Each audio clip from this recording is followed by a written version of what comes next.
guys can see the presentation. Okay, so today we are talking about scaling your food business and selling your product to retail stores.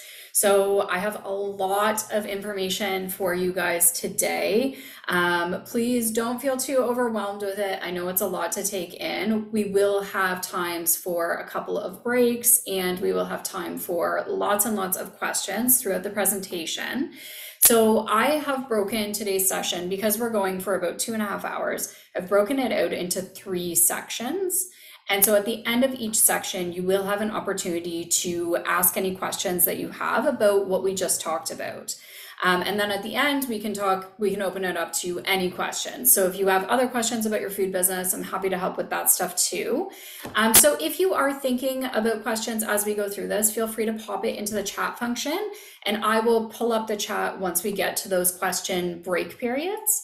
And otherwise, once we get to those question break periods, you can also take yourself off mute and turn your video on and ask your question verbally, whatever you feel most comfortable with.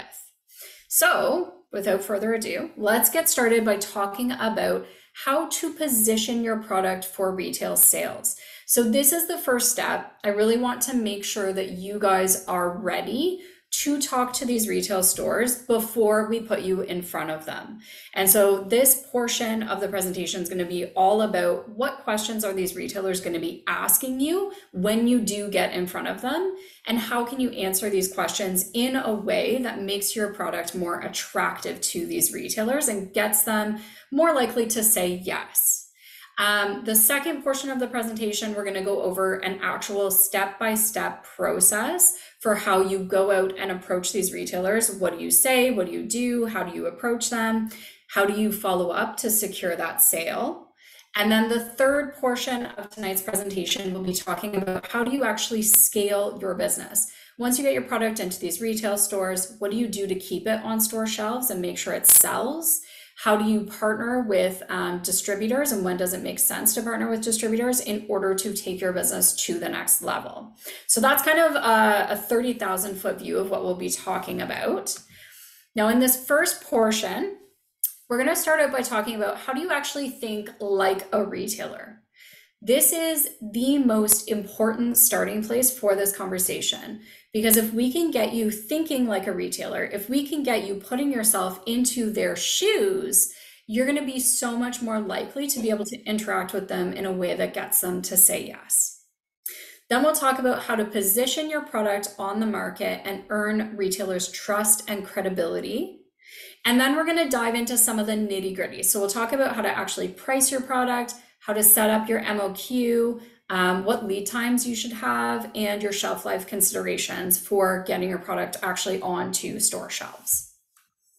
Now, before I dive into all of that though, I did want to do a brief introduction about myself and who I am, so that you guys can have an understanding of why it is I'm qualified to talk to you about getting your food product into retail stores.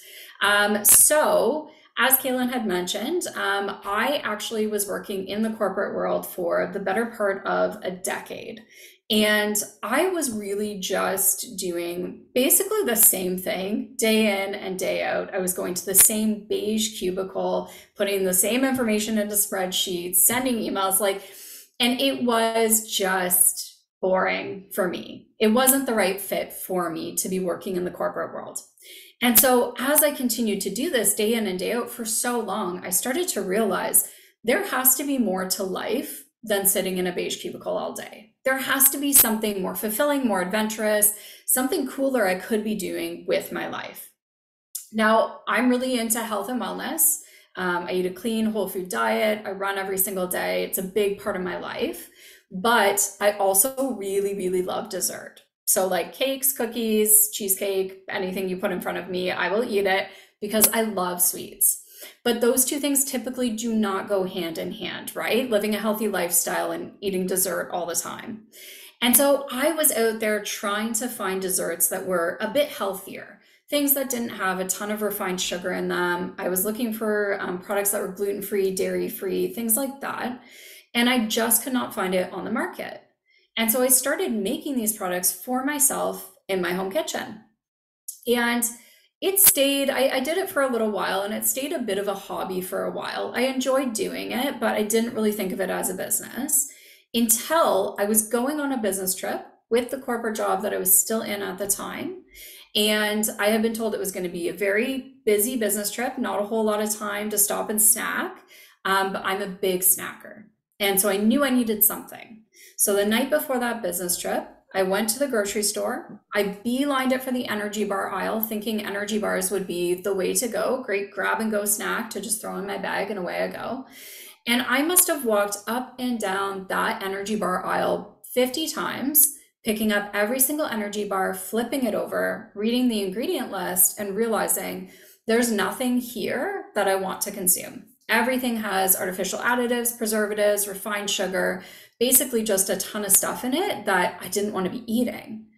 And so I left the grocery store that day empty-handed. I went home, opened my pantry doors and pulled out everything I thought would taste great in an energy bar, threw it in a bowl and kind of hoped for the best. So I bring these bars with me on this business trip and my colleagues are asking me to try them. They try them and they love them too. That for me was a turning point because I thought, okay, I have a product that it's not just me that loves this. Other people are really into this. Even people that aren't into health food are into this product. So I must be on to something. And so from that point, it took me about 3 months to build up the courage. But eventually I walked into my boss's office and handed in my resignation, cold turkey, quit my corporate job and jumped full time into the food industry, which was wild because I had never worked in the food industry before. I had no business education at the time and I really did not know what I was doing.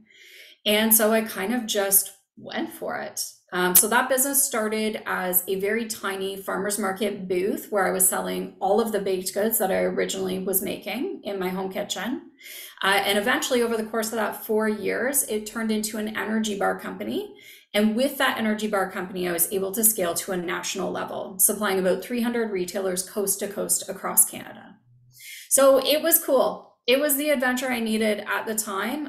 It definitely was a big, big change for me and shook up my life in such incredible ways.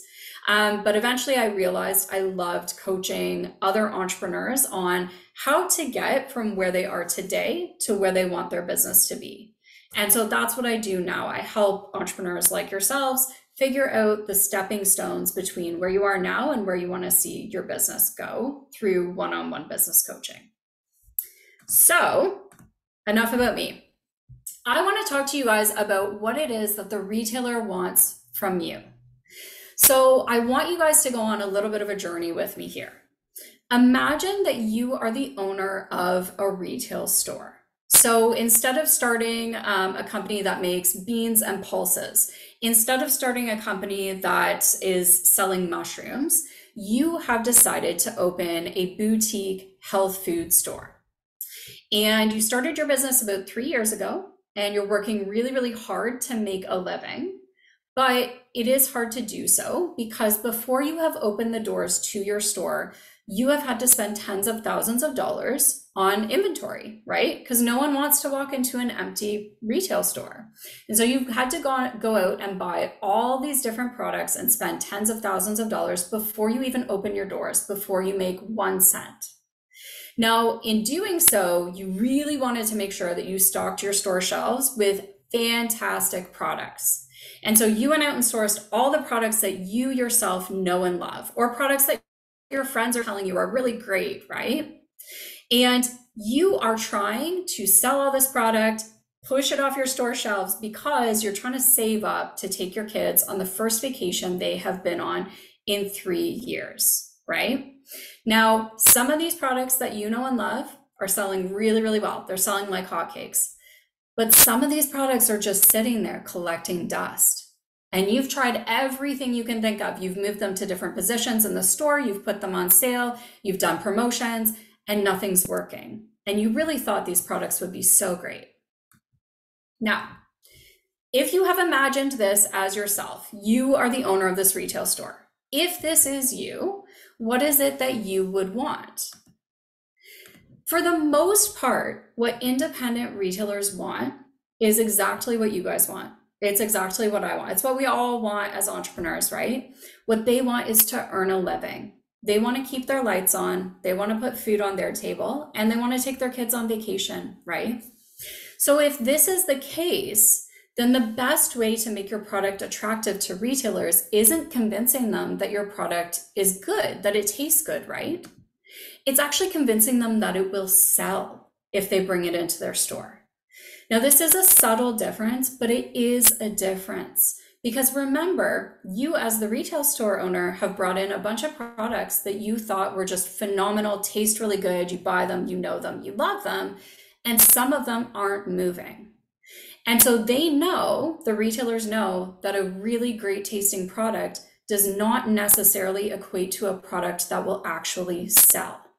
And so this is what we're going to talk about in this section of the presentation is how do we convince these retailers that this product will sell? So I'm going to walk you through all the questions that these retailers are going to ask you. And what they're trying to get to the heart of when they ask you these questions is, if I take a risk and I buy this product and I bring it into my store, do I think I'll make the money back on it? Do I think it'll sell? And do I think it'll help contribute to me taking my kids on vacation? So the first question they're going to ask you is, what is it that makes your product different, right? So your product has to be in some sort of way, shape, or form significantly different than the other products in your same category. And for most products, again, it does need to be more than just the quality and the taste. Now, this becomes especially true if you're in a really saturated market. So I was in a very saturated market like energy bars, right? So if you have an energy bar, if you have a hot sauce, if you have a coffee, if you have a chocolate or a chocolate bar, those are all very saturated markets where there's a whole lot of products out there. So if you have a product where you can walk into a store and you can see that there's an entire shelf filled with like 50 to 100 different brands of that same product, then you're in a saturated market. And this becomes so incredibly important because you have to convince the retailer that there's a reason to bring your product in when they already have a whole bunch of other products that are just like this. The other thing to remember is that it needs to be a reason that your customers actually care about, right? Because we don't want to just get your product on store shelves. We want to make sure we get it on store shelves and then it actually sells and it actually moves off those store shelves. So I got to tell you guys a story about a client that came to me with a peanut butter cookie. And so he came to me and he was like, Nicole, I have the best peanut butter cookie that you will ever try. It's so delicious. It's so good. You're going to love it. I'm going to send you some samples. You're going to try it. You're going to fall in love with it. And I was like, that's fantastic. I love a peanut butter cookie. So please send away. And he said, the only problem is I'm taking this peanut butter cookie to retail stores and, you know, nobody's saying yes. I don't know what I'm doing wrong because I know I have a great product and I'm giving them samples and they're trying it and they say it's delicious too, but nobody's actually saying yes to, you know, bringing it into their store. So what is it I'm doing wrong? And so I said to him, listen, the reality is I have never met a peanut butter cookie that I didn't love. Right? And so if I'm a retail store owner and I already have 5 great tasting peanut butter cookies on my store shelf, and you're coming to me telling me that your peanut butter cookie tastes really good, well, that's awesome. And I might even agree with you that it's a great tasting peanut butter cookie, but you haven't really given me a reason why I need yours in addition to the 5 others that I already have on my store shelf. So I said, what are the different features of the product? So he lists out all these features. He says it's sugar-free, or it's low sugar, it's high fiber, it's vegan, it's high protein, and you know, it's keto. Like he said all these different things. And I said, okay, that's a lot of features. Out of those 5 features, what is it that your customers are coming to you for? So he had a farmer's market booth and I was like, you're selling a lot of product at the farmer's market. Why is it that your customers are buying this product? And he said, oh, it's because it's a high protein peanut butter cookie. That's the main thing that people are looking for. Because I get a lot of gym rats and a lot of guys that want to build muscle looking for high protein products. And they say to me, you can find a high protein oatmeal raisin cookie. and you can find a high protein chocolate chip cookie, but you really can't find a high protein peanut butter cookie. And then when they try it and it tastes great, it really seals the deal. And I said, then that is your thing. That's your thing that you need to go back to these stores with. And so I said, go back to the stores, position it as high protein peanut butter cookie and see what they say. And they all started saying yes, one after another after another. He started getting these retailers rolling in. So the reason I tell you this story is because if you are positioning your product as a product that tastes really good right now, I don't want you to panic. You don't have to change your formulation. You don't have to scrap the product altogether. But what I want you to do is perhaps change the focus, change what you're talking about when you talk about your product. Then once you have that focus, that thing that significantly differentiates you from the rest of the products on the market, I want you to formulate a value proposition so that you can describe the value to the retailer. So what is a value proposition, you ask? So there are so many different ways to do a value proposition. I'm going to teach you guys the way that I learned how to do it because I found it to be very helpful in creating kind of a slogan for my business and describing the value that I had to the retailers, direct to customer, basically to everyone. So what I want you to do is develop 3 sentences that describe the value that you are offering to your customers. So the first sentence is, what is your product? So very, very basic, like what is it that you are offering to customers? The second sentence is, how is it different? So this is your differentiator, right? What makes it different from all the rest of the products out there? And then the third piece is, what is the ultimate value that you are offering to your customers? Now, when you think of ultimate value, I want you to think about happiness, because at the end of the day, what we are all selling is happiness, right? We want to make our customers happy. We want to improve their lives in some sort of significant way. So I'm going to give you an example of this because I know it's kind of hard to get your mind around without an example. So this is mine. So very basic, what I was offering was a whole food energy bar. The differentiator for me is that they tasted great. Now I know that I just got finished telling you guys not to differentiate based on taste and flavor. You can sometimes, very rarely, you can get away with this. If you are in a category that is very well known for having products that do not taste good at all and that are just eaten for functionality and that's it, you can get away with saying, I have a product that's both functional and also actually tastes good. So energy bars are this for most people. If you say to people who have eaten energy bars in the past, like, oh, don't they all taste like cardboard? Most people say like, yes, absolutely. They taste like nothing, or they tend to have a really bad aftertaste because of the protein powders that are used. So this was a differentiator, and the retailers picked up on that and immediately said, we don't actually have an energy bar that anybody in our store thinks tastes good. So this might actually work out. The third piece, and this is your ultimate value. So my ultimate value, excuse me, was that I had a whole food energy bar that tastes great so that the customer doesn't have to sacrifice flavor for the sake of their health. If there's anybody in this room right now that's a healthy eater, lives a healthy lifestyle, right? This is gold.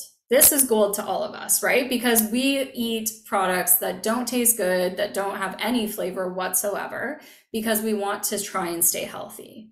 And so we're always having to sacrifice eating delicious food for eating healthy food. And so I was saying to the world, I have a healthy food product that also actually tastes really good. So you don't have to make that sacrifice anymore. You get to have both, right? This is the kind of thing you want to be thinking about, is how can you significantly improve your customer's life?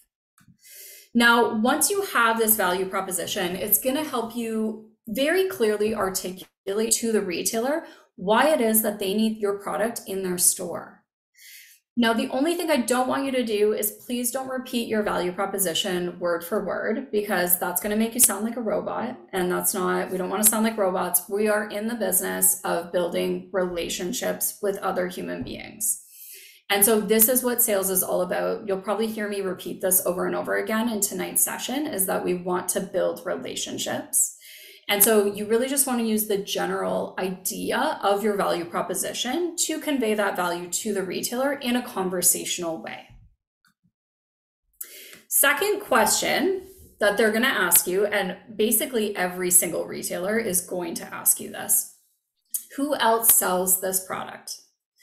Now, I remember when I first heard this question, and it felt like a trick question to me, because I was like, do I say everybody sells it and it's a really popular product? Or do I say no one sells it and it's super exclusive to you, right? I wanted to position it the right way. But I want to tell you guys, it's not actually a trick question. Basically, the retailer just needs you to convince them, again, that your product is actually going to sell if they bring it into their store, which means they want to hear you say that your product is in a whole lot of stores. And specifically, they would love to hear you say stores that they know and have a great brand and a great reputation in your area. So that's the answer to this question is, this person's selling it, this person's selling it, and this person's selling it. I would say choose your top 3 retailers that give you a ton of credibility and talk about those. Now, if you are not in any other retailers yet, don't panic, because there's actually a different way to answer this question. Truly, the question isn't really who else sells this. The question again is, are people buying this product? The retailer is looking for social proof from you, right? So if you say, yes, other retail stores are selling this product, they then know the product must be selling quite well. Because if it wasn't selling well, you might be in those stores for a second, but then you'd probably get delisted, right? So if you're in these stores, the retailer knows it's probably selling well, people are probably buying it, which means if I bring it into my store, people will probably buy it here too, right? And so there are multiple ways to convey that same level of credibility to these retailers. It's not just talking about the other stores you are in. So you can achieve the same thing through mentioning things like publicity. So if you've been featured on any news channels, if you've had articles written about you, even if you've been in any business programs that sound really good, you can talk about those things, right? Because oftentimes you have to apply to get into business programs. And if you've gotten into one, it again lends your business some credibility. You can also talk about farmers market or online sales figures. So one of the things that works very, very well with retailers in the food space is telling them that customers are asking for this product at their store, if they are. So let's say you have a farmers market booth and you're selling really, really well at that market booth, and you are hearing customers say, okay, I'm buying, these 12 bars right now, but I know I'll need more like midway through the week. It would be really, really great if you sold your bars in this store down the street from me so that I could just pop in on my way home from work and buy some. If you can go to that retail store and tell them customers are literally asking for this product to be in the store, retailers will say yes, like 99% of the time, because they can't ignore what their customers are asking for. Again, that is, money left on the table if they don't bring that product in because they know people are willing to buy it from them. Another thing you can do is just talk about how you're selling out consistently at your farmer's market, or you're doing really, really well online as well. Just anything that builds trust and credibility with the retailer is going to be key here. Okay, so some of the nitty-gritty pieces. One of the first questions they are going to ask you is, what is my price, right? These retailers are very price conscious because they are taking a risk on buying your product. Once you sell it to them, they have purchased it from you and they have spent that money. They don't then know if they're going to be able to resell it. They think they might because they think you have a great product and hopefully you've positioned it well, but they don't 100% know. And so they really want to think about, okay, how much am I buying this for? And what am I going to potentially be able to resell it for? How much am I going to make in margin when I resell it? So when they ask this question, what is my price? What they're really asking is, what is my price and what is the SRP? Now, this industry is Notorious for using acronyms. People will throw out things like SRP, MOQ, and you're not going to know what it is until someone explains it to you. And unfortunately for me, that a lot of the time that was the retailer. So I want to demystify some of these acronyms for you guys today so that you sound like you know what you're talking about when you go into these meetings. So SRP just means suggested retail price. So this is the price that you are going to suggest the retailer sell your product for. Usually it's going to be the same price that you sell it direct to customer for. So if you're selling at a farmer's market, if you're selling online, if you're going to events and pop-ups, things like that, you're going to suggest the same price. Now, it is important to know though that it is just a suggestion. So again, the retailers are purchasing this product from you, and once they've bought it, it is theirs. And so within reason, they can do basically what they want with it. And so I had retailers that would buy it and they would literally put it in their back room for their staff to eat because their staff loved the bars. I had retailers that would buy it and would put it, out front and also at the back. Like, they can do what they want with it. Most of the time, the retailers are going to price it at your SRP. Most of the time, you're not going to have an issue. If there is any issue with what the retailer is doing with your product or how they're pricing it, you can have a conversation with them about it as well. I had a couple of retailers price it as low as $2.99. So my SRP was $3.50. And I had some retailers price it as low as $2.99 and some priced it as high as $4.29.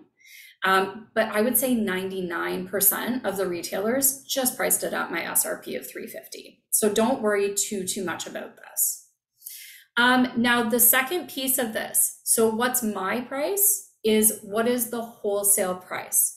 So this is the price that they are buying it from you at so that they can then resell it at a higher price at your SRP and make a margin on the sale of your product.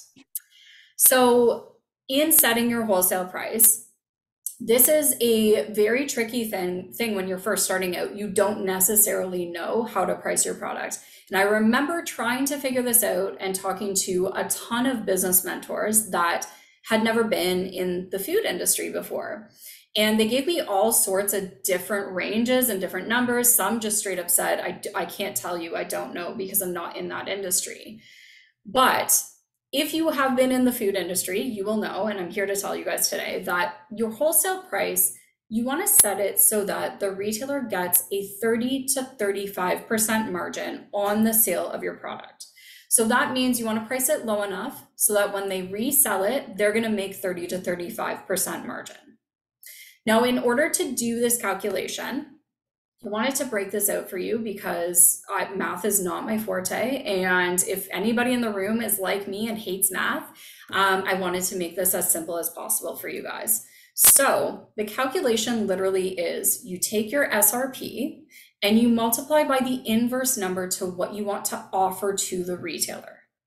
Now, if you are in a saturated industry, you're probably going to go on the high end of this. So energy bars, I was offering a 34% margin.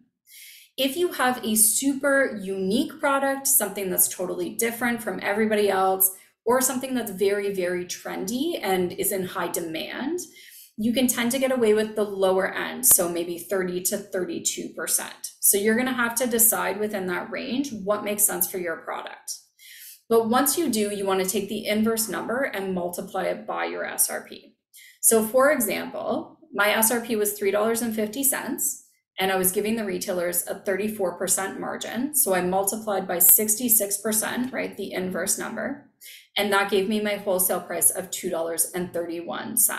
So that's how you want to set your pricing. Okay, the next question is, what's your MOQ? Another acronym, right? So MOQ just means minimum order quantity. I have a story that we probably don't have time today for, but when I found out what MOQ meant, it was in a meeting with a grocery buyer from Metro, the grocery store, which is not where you guys want to be when you figure this out. So MOQ is minimum order quantity. This is the minimum amount of product that the retailers have to buy from you in order to get your wholesale price. And so what that means is that basically you are giving them a reduced price that they're buying it at, right? They're not buying it at $3.50 like everyone else. They're getting a reduced price of $2.31. But in exchange for that, they're giving you volume. And so they can't just buy one bar at $2.31. They have to maybe buy 5 cases of your product to make it worth your while. Now, setting this is agonizing. I remember going back and forth on this a million times before I finally settled on 5 cases. The reason it's so challenging is because it really is a balancing act between what the retailer wants and what you want. So the retailer basically wants you to not have an MOQ. I would still suggest that you do set one, even if you're very early on in your business. Because again, credibility is really everything in this industry. And if you don't have an MOQ, the retailer will know that you're very new. Because most people have, like, everybody has an MOQ, right? And so if they ask you what's your MOQ and you say, oh, it's nothing, you can just buy 1 bar if you want to, they are going to know that you're a relatively new company, and it detracts from your credibility. So you want to have something, even if it's relatively low, even if it's 1 case, right? So the retailer does want it to be as low as possible though, because again, they're taking a risk on your product. They don't know if it's going to sell. They've never tried to sell it before. And so they're spending $150, $200, $300 on your product, and they're going to hope that it's going to work out. So the lower, really, the better. But for you, you of course want to sell as much as possible. We all want to get as much volume as possible, right? And so you're wanting to set it quite high. So here is how you land on a really good number, a really good MOQ. So what I want you to do is consider how much you think how much of the product you think the retailer can sell before it expires. This is really, really key here, guys, because if your product expires on store shelves, it becomes very difficult. It's not impossible, but it does become very, very difficult to convince the retailer to bring it back in. Because remember, like, always go back to that image you have in your head. The retailer is just like you. They are an entrepreneur as well. They're trying to put food on their table and take their kids on vacation, right? And so what they've done is taken a financial risk on buying your product and bringing it into their store. Now, if that risk does not pay off for them, if your product expires and they're just kind of out that money, then they know it's probably not going to work if they bring it in for a second time. So it becomes really difficult to convince them to try it again. So you want to think about how long of a shelf life do you have? Now, if you have like a 2-year shelf life, this isn't really going to matter that much because you could probably sell like 20 cases and have it not be an issue. But if you have a shorter shelf life, you really want to consider the category you're in and how saturated the space is. So for me, for instance, energy bars, right? I was competing with 50 other energy bars on that store shelf. So if somebody was to walk into that health food store and they may or may not decide to buy an energy bar that day, right? And so that's potentially a lost sale right there. But if they do decide to buy an energy bar, they have 50 choices. So I am one of 50, which means that it's a product that's going to turn slowly. So if it's going to turn slowly, then I know that this product is going to sit on that store shelf for quite a while, which means my minimum order quantity has to be relatively small, right? In order to get it to turn before it expires.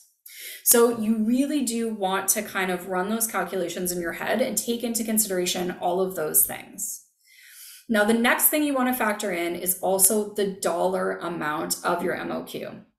So as I said, if you have a 2-year shelf life, you don't really have to worry about your product expiring before it sells. It's probably going to sell before it goes bad, right? But you still can't set your MOQ at 20 cases, because if you do, your MOQ dollar amount might be like $1,000. That's quite the risk for a retailer to take on one new product. right? So what you want to do is kind of find that sweet spot in terms of a dollar amount that you think the retailer will be willing to risk on bringing your product in. Usually this is somewhere between $150 and $300 is a good sweet spot for an MOQ. Anything north of 300 and the retailer is going to second guess and question whether or not this is the right purchase for them.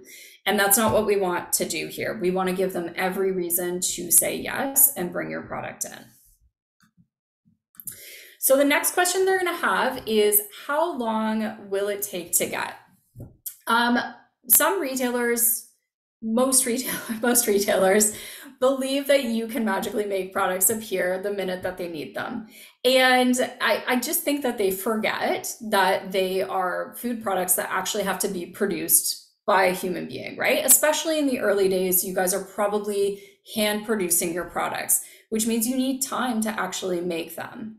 I had, when I was first starting out and I was selling my vegan donuts wholesale to cafes in the area, I had one cafe owner that, like, notoriously without fail, he would show up at the back door of my facility at like 7 a.m. on a Tuesday, knocking on the door, and he was like, I'm completely out of donuts. I need like 6 dozen donuts right now. And I was like, you can have 2 dozen. I have 2 dozen right now for you.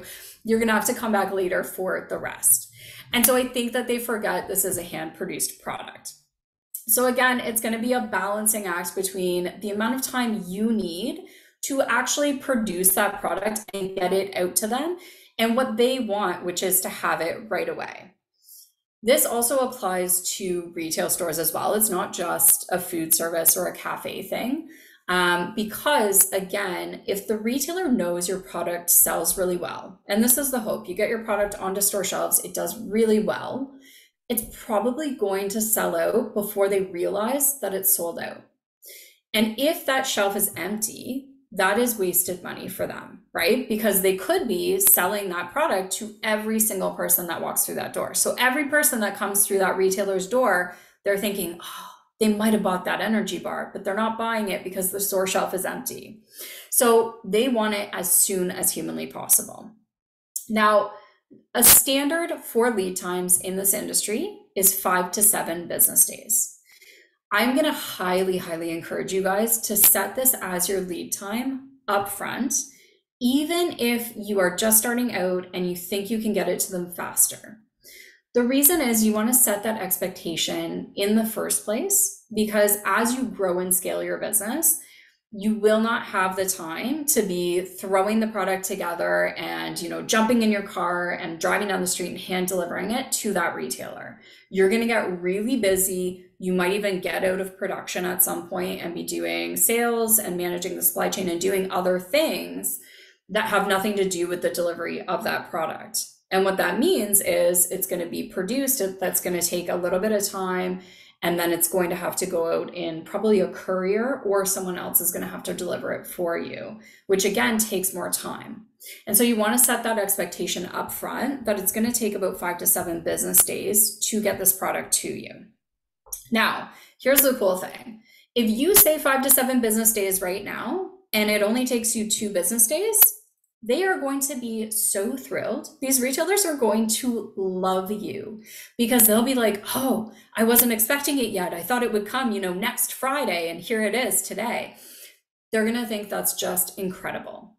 But the opposite is also true. If you set the expectation today that it only takes 2 days, or worse yet, the same day, to get this product, and then you start to kind of grow and scale your business, and it's taking longer and longer and longer, the retailers are going to get annoyed about that, and they might even start to resent your growth, right? Some retailers really love to support local producers. And if they start to see your growth as a food producer as problematic for them and what their needs are, they might start to get less inclined to bring your product in. So always under promise and over deliver. I promise you, they will love you for it. Now, the next question they're going to have for you is, what is the shelf life of this product? So retailers need for your product to last a reasonable amount of time in order to ensure that it moves before it expires. Because remember, they've bought this product, they've invested the money, they really need to make sure that it actually sells before the expiry date. And so you want to aim for the smaller retailers, you want to aim for a shelf life of at least 3 months. Now, the reason for that is because you need to make sure that you're producing this product. You give yourself your 5 to 7 business day lead time, right? And then you get it to that retailer and it has to sit there before the customer buys it. And then once the customer buys it, they might not consume it right away either. They might throw it in their pantry and forget about it for like a month, and then open their pantry doors and be like, oh yeah, this energy bar, I wanted to try this. So you really do need to make sure that you have a decent amount of time there on your product. If you are starting out with like 1 week or 2 weeks, it isn't really long enough. So you'll have to look at elongating your shelf life before getting into retail stores. Now, once you start getting into the larger retailers, if this is a part of your strategy and your plan is to eventually work with the Loblaws of the world, the Whole Foods, the Costcos, you really do need to have a shelf life of at least 6 months. That really is the bare minimum. I know Loblaws has a non-negotiable 6-month shelf life, that it has to hit that 6 months or they just completely will not take it. They won't even consider it. So if that is your goal to eventually get into those bigger stores, I would encourage you to start thinking about your shelf life now and start thinking about how might I elongate this shelf life. There are so many different ways to do this. And honestly, shelf life is a very complicated topic, and it's not a one-for-one thing. If you're looking at a competitor's product and saying my product will probably last the same amount of time, it's not going to be accurate because there's different production methods, there's different ingredients, there's different quantities of those ingredients. It's going to be different. And so really you do want to start thinking about, how can I preserve this for longer? Does it require refrigeration? Does it require freezing? Am I going to want to add preservatives to it? If I want to keep it natural, could I potentially add natural preservatives to it? Packaging extends your shelf life. If you have some sort of heat treatment, whether it's pasteurization or baking or something like that, that elongates your shelf life. Like there's so many things and it is quite complex, but I would encourage you to start thinking about that now because the retailers do really want to have a longer shelf life as you get into those bigger guys. Okay, now the last question that they are going to ask you when you meet with them is, can you send me more information? I remember hearing this question and I was like, sure, no problem, as you do, right? Sure, absolutely, no problem. And in my mind, I was thinking, well, what information is it that they want? I'm pretty sure I just gave them all the information about this product that I could possibly think of. So the good news is, it's not anything, it's not a trick question, it's not anything out of the ordinary. Basically, they just want to have some sort of document, whether it's a PDF or a printed document, that has all the information that we just talked about. Because essentially what they want to do is take your product and go away for a little bit and try and make a decision on whether or not this product is the right fit for their store. And so they want to mull it over and they want to look over all of this information. Now, when I figured this out, the first thing I did was go back to my office and pull up a Word document. This is really cringy, but pulled up a Word document and I threw my logo into the top of the Word document and I put in a couple bullet points about the information we just talked about and I hit send, and that was it. I would encourage you not to do this because what we want to do here is create a sales document. We don't just want it to be informational. If you think about this document, this PDF or this printed document you're going to bring with you, this has to sell your product without you being there. And so yes, you do want to have all the information in there that they're looking for, that they need to make their decision. But you also want to have information in there like customer testimonials, the logos of some of the other retailers that you're working with, or anything to build credibility, any sort of impressive metrics that you have around your business, really just anything that helps to convince these retailers, this is a great product, it's popular, people are buying it, And if you bring it in, people will buy it from you too. It will sell. And so that's what we're trying to do here. So a lot of people call this a sell sheet. So if you hear the term sell sheet, this is what it means. And so oftentimes people will use one piece of paper to create a sell sheet. If you haven't noticed already, I tend to be very wordy. And so I wanted a little bit more room than what a sell sheet could offer me. So I really wanted to include some great sales information in there that would help convince them to make this decision. And so what I did was combine all this information into what I called a partner package. And so it was a multi-page document that I would print off and bring with me to my sales meetings. So we're going to get into that in just a couple of minutes, but I wanted to prep you for that in advance. Okay, so we are at the end of this first section.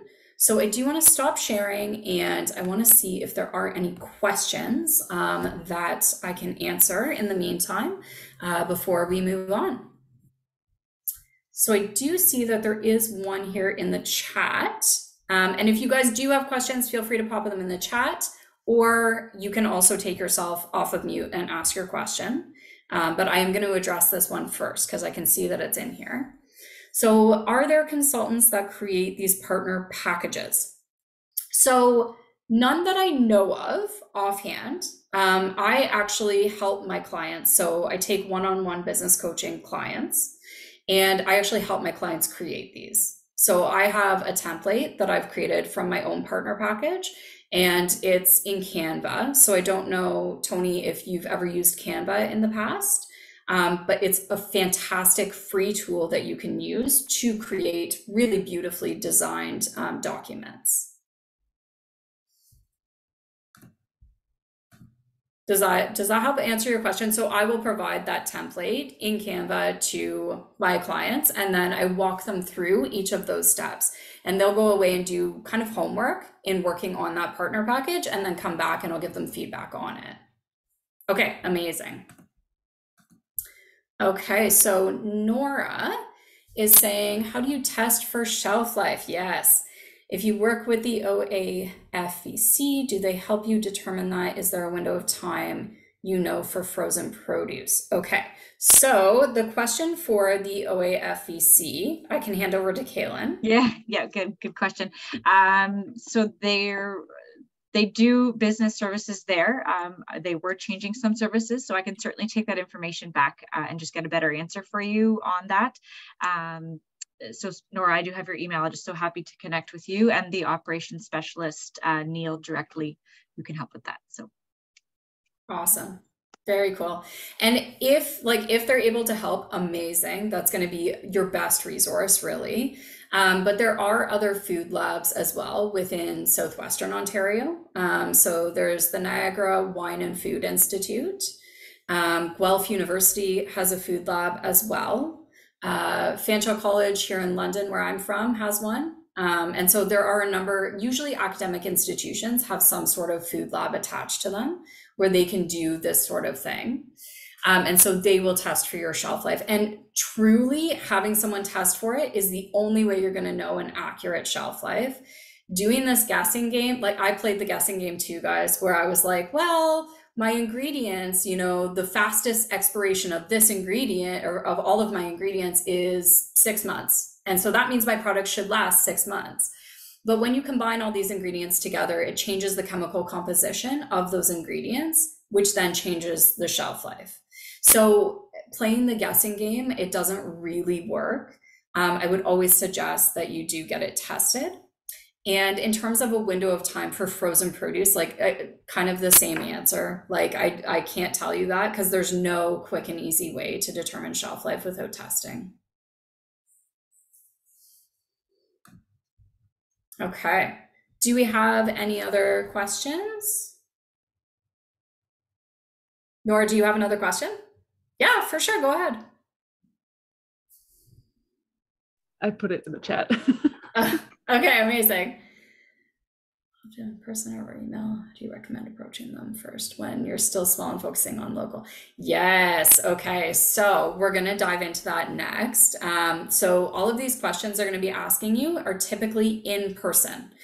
And that's why I want to prepare you guys for these conversations before you go into it, because I know exactly how intimidating it is to walk through the door of these retail stores, having no idea what questions they're going to ask you, having no idea how to answer their questions, and just being kind of stuck on the spot. And so that's kind of the next section. I'm going to walk you through, like, what is the process for actually approaching them, and then getting in person and what that conversation looks like in person. Cool.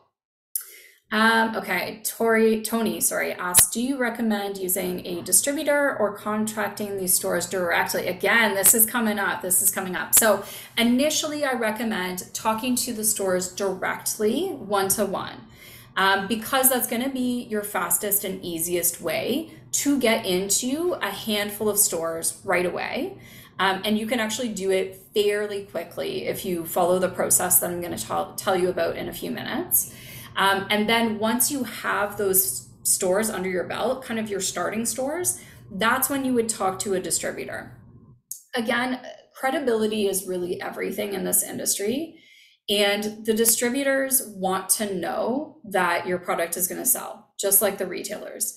And so the way that the distributor fact checks if your product is going to sell is by saying to you, well, how many stores are you in? How, like, what stores are you in? How many stores are you in? How is it selling? What's your turn rate, right? And so really, in order to effectively work with a distributor, you do have to have a few stores under your belt first. I hope that helps. Okay, awesome. Okay, any more questions right now? No? Okay, amazing. Are we good to keep going? Do people need a break? No? Okay, we're good to keep going? Amazing. Okay, I'm gonna pull up the next presentation and we will dive in. Okay. Perfect. Okay.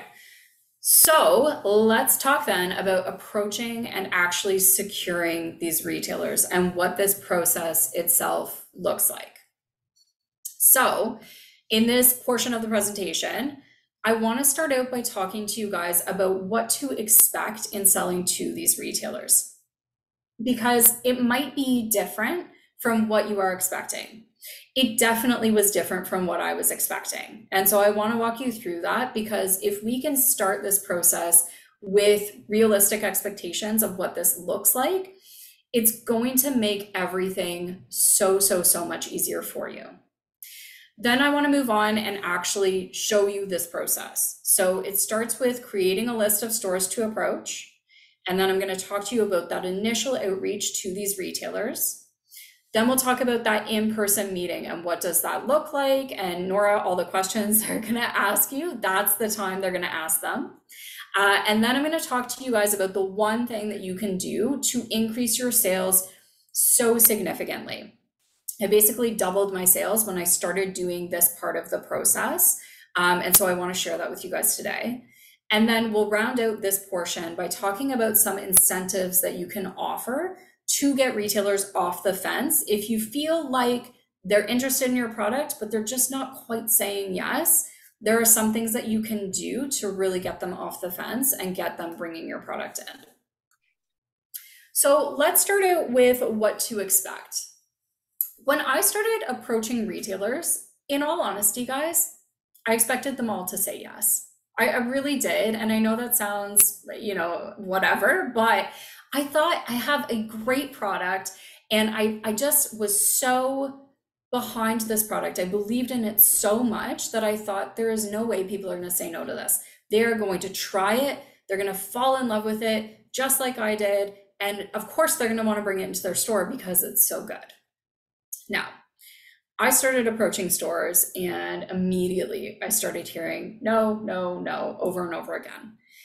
And I was like, maybe they just don't know how good this product is. Maybe I should try a little harder to convince them. Now, I am not a natural salesperson. Sales does not come naturally to me. And in fact, I had sales jobs in the past when I was a teenager that I got demoted from because I was not good at it. But I had learned a process that they teach you to do traditionally in sales.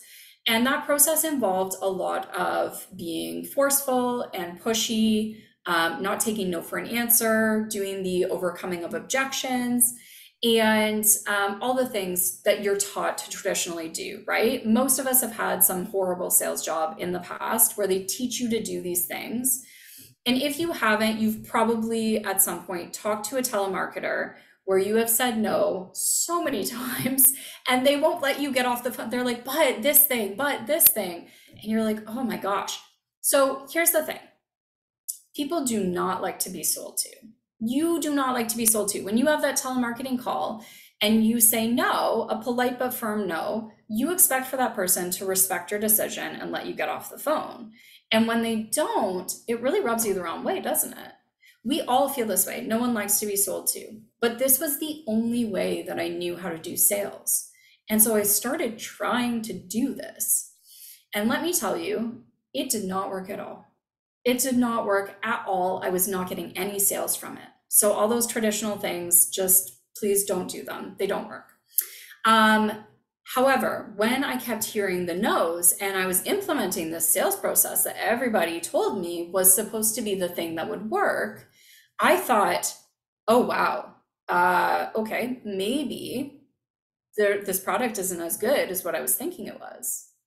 Maybe this isn't going to work out. Maybe I'm going to have to go back to my desk job, right? And you start to spiral and you start to have kind of all of these swirling thoughts about how your business is going to fail because nobody is saying yes. But I'm here to tell you today, there is nothing wrong with you. There is nothing wrong with your product. You are a great entrepreneur. If you have made it this far that you are sitting in this webinar today, you probably have a great product because you have worked very hard to perfect that product and make it as best as you possibly can. There is nothing wrong with you or your product. Retailers say no for so many different reasons. So there was a tipping point where I started to ask the question, why? It takes a lot of courage to get to this point. It's not easy. And I get it, I know, because I've been there. But if you can ask why, it's going to give you so much information. So I started asking why, and these are some of the real reasons that retailers said to me. So first they said, I don't have the budget right now. So there was a chain of stores, health food stores that are fairly well known in this region that I was calling and trying to sell my product to. And I just happened, for whatever reason, I just happened to be calling them all at the end of the month. And they kept saying, no, no, no. And I thought, what's going on? This is a great product. And I think it's going to be a really good fit for their store. So why are they saying no? I don't understand. So eventually I got the courage. I asked the why question. And the person on the other end of the phone, he was like, oh, it's the end of the month. And honestly, I don't have the budget right now. But if you call back next week, I actually have a fresh budget next week. And I'll probably say yes to bring this in because it's a great product. Right? So this has nothing to do with your product not being good. It literally just has to do with the circumstance that the retailer is in at that exact point in time. I had another retailer say to me, I don't have shelf space. So there is in Toronto, in Leslieville, there is a small health food store that I know and love, and a lot of people know and love, and I really wanted to get into it. And so I went to that store, and with all my might, I sold this product. I was trying to sell this product to these two women that own the store. And they said no. And I was devastated because I so badly wanted to get into that store. But I thought, all right, well, I guess it's not going to happen. So I gave it about 6 months. And then I started thinking about that store again. And I thought, I feel like this product would do really well. I really want to get into the store. Let me go and try and approach them again. So I did. And when I reapproached them 6 months later, one of the owners of the store said, oh, I remember you and I remember your bars and they're so good. We didn't bring them in before because we're a small store and we support local. And literally, if we were to bring your product in, we would have had to delist someone else. And we didn't feel good about that because we didn't want to have to delist a local product, right? And kick someone out of our store. But right now, we actually happen to have some shelf space available. I would love to bring your product in, right? So another lesson is just because it's a no right now doesn't mean that it's a no for forever. I also had retailers say to me, I just brought in a very similar product. So if you are in a saturated category, if you're in a category where there are other people locally that are making products similar to yours, you might start to hear this a little bit. Because again, those producers are just like you, right? They're going to be out there pounding the pavement, trying to get their product into these stores. And so sometimes retailers would say, we just brought in this other product and we want to give it a fair shot before we bring in direct competition, right? And so that's totally fair. Again, that's a reapproach situation. Like, come back in a few months and we'll talk about it then. It's Christmas is one that used to drive me kind of nuts, because you will start hearing, oh, no, we're not bringing any products in because it's Christmas time. You'll start hearing that in like the early days of November. Like November 2nd, people will be like, oh, it's Christmas time. And you're like, it's November. But the reality is, again, these retailers know what products sell. They are savvy, right? They've been running their businesses for years now, and they know what sells and when it sells.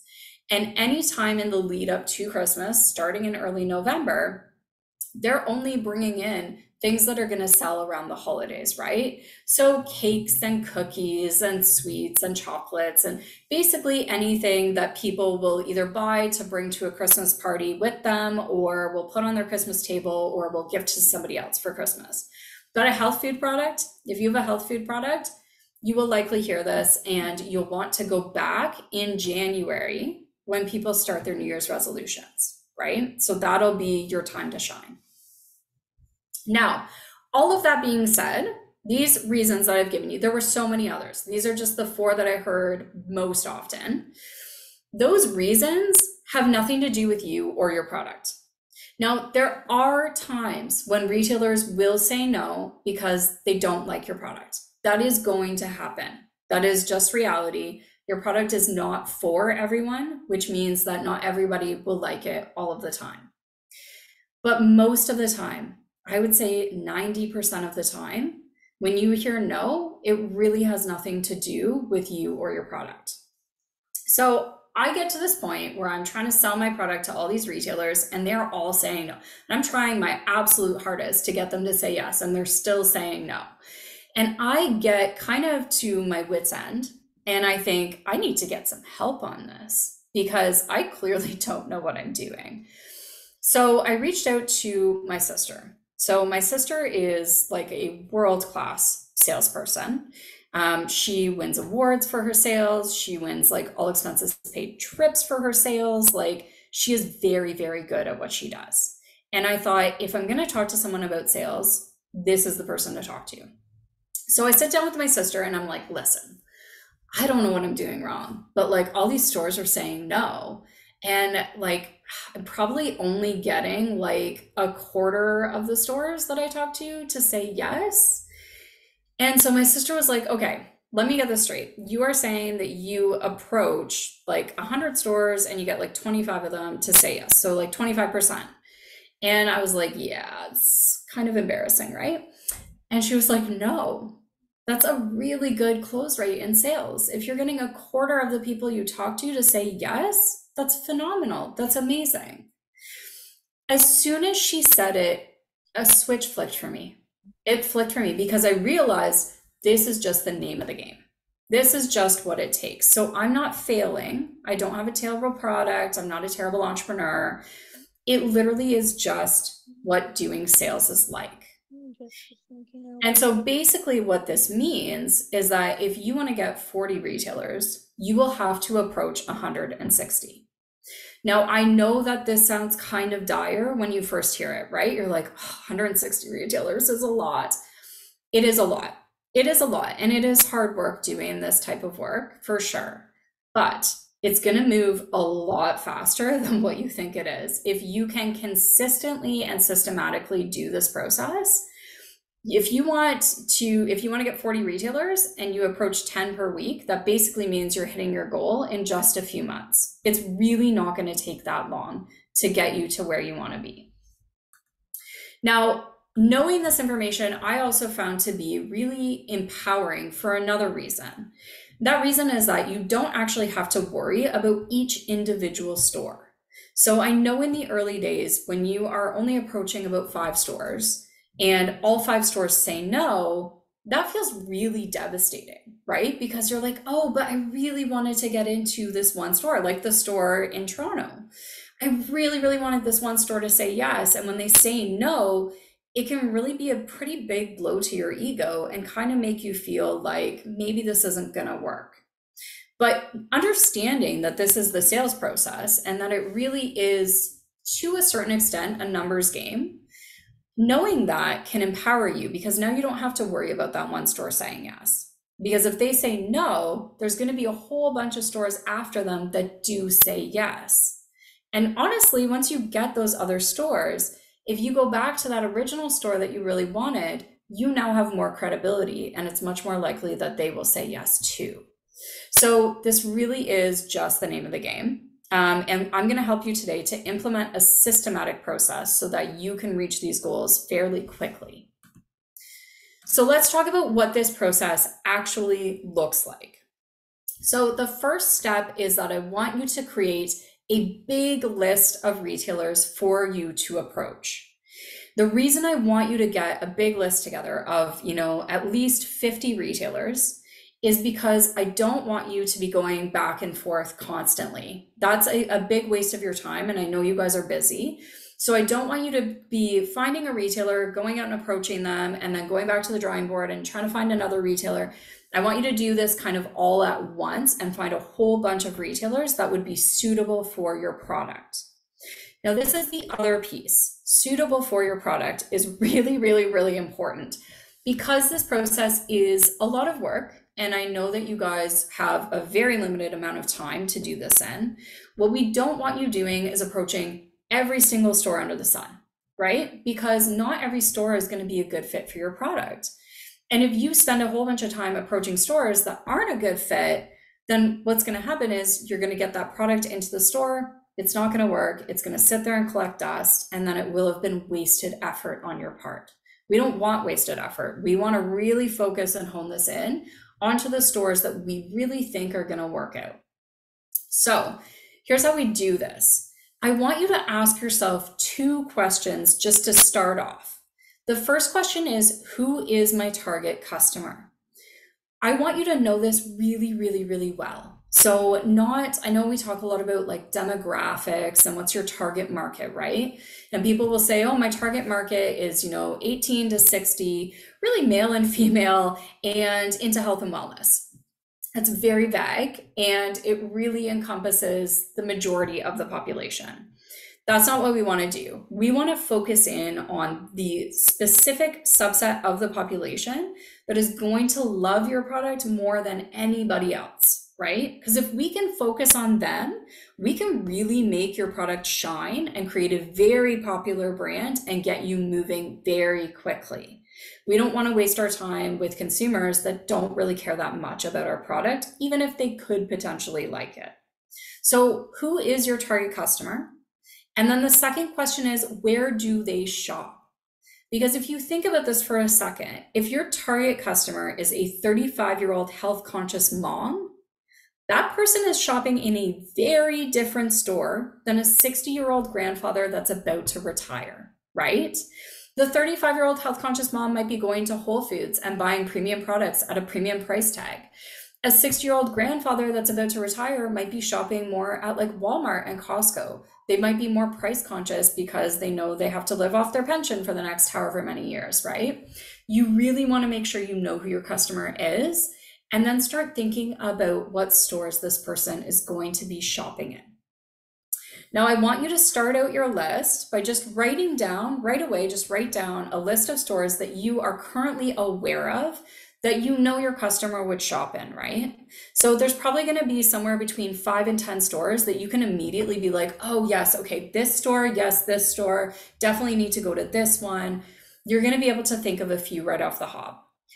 But you will hit a little bit of a ceiling when you get to about 10 stores is usually where I see the ceiling being hit, where people are like, I don't know of any other stores. And so how do I get a list of 50 retailers if I only know of 10? So here's how you break through that ceiling.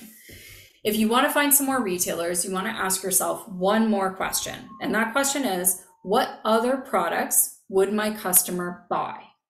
So to give you an example of this, I had a whole food plant-based energy bar. And so I was thinking about products that were in the health food space. I was thinking about products that were in the plant-based space. And so in thinking about those products, I tried to think of small local producers of health food or plant-based products. And the reason I say you want to think of small local producers is because who we are going after right now is going to be the smaller, more independent boutique stores. Because you might want to get your product into Loblaws or Whole Foods or Costco or Walmart, but in order to get there, you need to have a roster of independent retailers under your belt first, right? This is a bit of a process.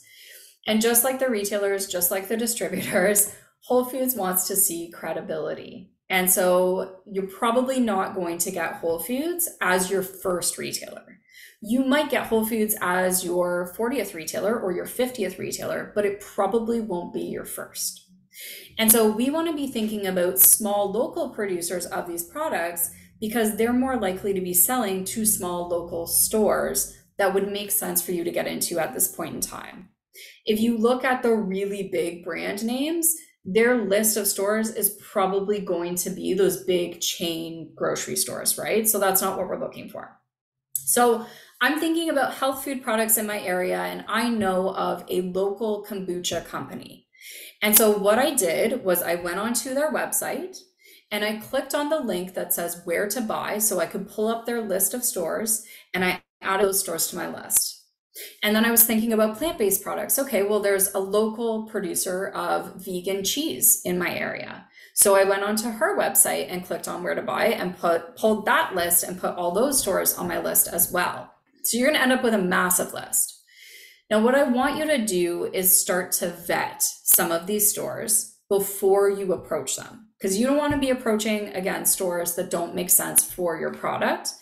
And just because these products are kind of in your category or in your space doesn't mean that all the stores they sell to will make sense for you. So for instance, the kombucha company was selling to some restaurants as well, right? Because they would have kombucha on tap that customers could buy when they came into the restaurant. So I was like, an energy bar is probably not going to work in a restaurant. So I took those right off my list, right? There were some stores too where I just felt like it wasn't the right fit, it wasn't the right customer base, and so those stores came off as well. You really want to whittle it down so that you have only stores on your list that make sense for your customer and for your product. Now, once you have that list, what we're going to do is outreach to these retailers. So you want to kind of group them by region because you will be going out in person to meet with these retailers. Remember, it's all about building relationships, right? So you really want to group them geographically. So you might say, I'm going to, call 10 stores within this region. So group those 10 stores together. Now, the first thing that I want to say here is that emails do not work. So we all start out by sending emails. You are not alone in this. I did this too. And if you have sent emails out as a cold sales outreach, you probably have experienced that they don't work. And there's a couple reasons why they're not really great to be doing. So the first reason is because, again, these retailers are just like you. They're just like me. Think about how busy you guys are, right? You do not have the time to respond to every single email that comes through your inbox. I have a friend that has like 2,000 unread emails in her inbox. She runs a retail store, and she confided in me about this. And she said, honestly, Nicole, I'm never answering these emails because she doesn't have the time, right? And so when she goes into her inbox, she prioritizes based on what needs to be responded to, what's super important, what's super urgent, right? But a cold sales email from someone she doesn't know and has never heard of does not go to the top of her list. So emails are really easy to get ignored. They're really easy to delete. If you've ever had a cold DM on LinkedIn is getting really bad for this, or on Instagram or any other social media platform, or if you've had a cold sales email before, you know how you respond to it, and they are the same as you. They're very busy and they're probably not going to respond. The other reason emails are not great is because you can't really build a relationship with someone over email. You really want to be conversing with them, right? And emails are very transactional. It's like, here's my ask, they'll get back to you potentially and say, here are my questions, you get back to them, here are the answers. It's very transactional, one-to-one. When you're having a conversation with someone over the phone, that is a much better way to build a relationship because you can really dive in and have a conversation with that person. So what I want you to do is not email them. I want you to pick up the phone and call them instead. Now, I know that this is super intimidating. I get it, but don't worry, we're not telemarketers. We're not here to try and sell people stuff over the phone. That's not what we're in the business of doing. The goal here is to just get an in-person meeting. And so what I want you to do when you pick up the phone, I want you to introduce yourself and tell them a bit about your product. So remember that value proposition we talked about? This is your opportunity to pull that out and make it shine, right? Then I want you to ask them if you can stop by with some samples. Samples are amazing in the food industry. It is such a great way to get your foot in the door because everybody loves free food, right? Like, who doesn't love being offered free food? Everybody loves it. And so it is a great way to get people to say yes to an in-person meeting if you can offer a sample. And I know that it is a bit of a financial investment, but I promise you, you will make that money back in sales. Retailers will be very hesitant to bring your product into their store if they haven't yet tried it. They really do want to try it before they buy it. This applies to retailers, it applies to direct customer sales as well, but you really do have to be sampling your product. Now, I want you to give them a specific day that you are going to come out and talk to them. Because what this allows you to do is offer up a certain day, and then they have the opportunity to say, oh, I actually won't be in that day. You want to make sure that you are talking to the decision maker. There's nothing worse than having someone say, oh, sure, no problem, I'll just pass these samples along to him. Because you don't have the opportunity to build a relationship with that person now. Literally, the only interaction they're having with your brand is just these samples, and that's it. You want them to be interacting with you. It's just as much about you as a person, as an entrepreneur, expressing your passion, telling them your story, and getting them to know, like, and trust you. It's as much about that as it is about you having a good product. It's both. And so you really want to make sure that you get in front of the right person. So you can say, I'm going to be in your area of town on Thursday. Would you mind if I stop by with some samples? And then they can say, yeah, Thursday's great. If you could come by, late afternoon, that'll be the best time for me. Or they could say Friday doesn't work. Could you come by? Or Thursday doesn't work. Could you come by on Friday? It really gives an opportunity there to make sure you're connecting with the right person. Now, again, I get that this is terrifying. Having to pick up the phone and cold call people is not easy for most of us. And I promise you, it was not easy for me either. The poor person on the other end of the phone with my first sales call, I'm sure they knew that I was anxious because my voice was shaking. Like, I'm sure they could tell in the background, like, I'm sweaty, like my hands were shaking, like it was bad. It was bad. But you have to start somewhere. And this is where we all start. It needs to be done for the growth of your business. It just is something that it sucks and you have to do it and it needs to get done. So What I would suggest you do is commit to outreaching to a certain number of retailers every single week. This is what I did to get me over that hump. Because when you have anything that's big and scary in your business, whether it's a sales phone call or anything else, you will find a million other things to do than this thing, right? You will be like, I haven't posted to social media for a couple days. Maybe I should spend 2 hours crafting a post. My bookkeeping is really behind. I really got to get on top of that and input my, receipts into QuickBooks. Like, you will find anything that you can do to avoid having to do this thing, or at least I did.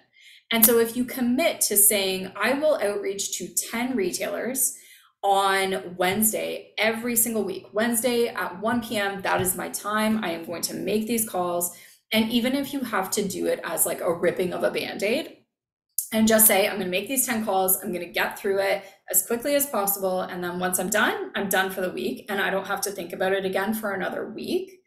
That can be a really great way to ensure that you do this, because now you've committed to it. It's in your agenda. It's going to make it a lot harder to ignore that commitment.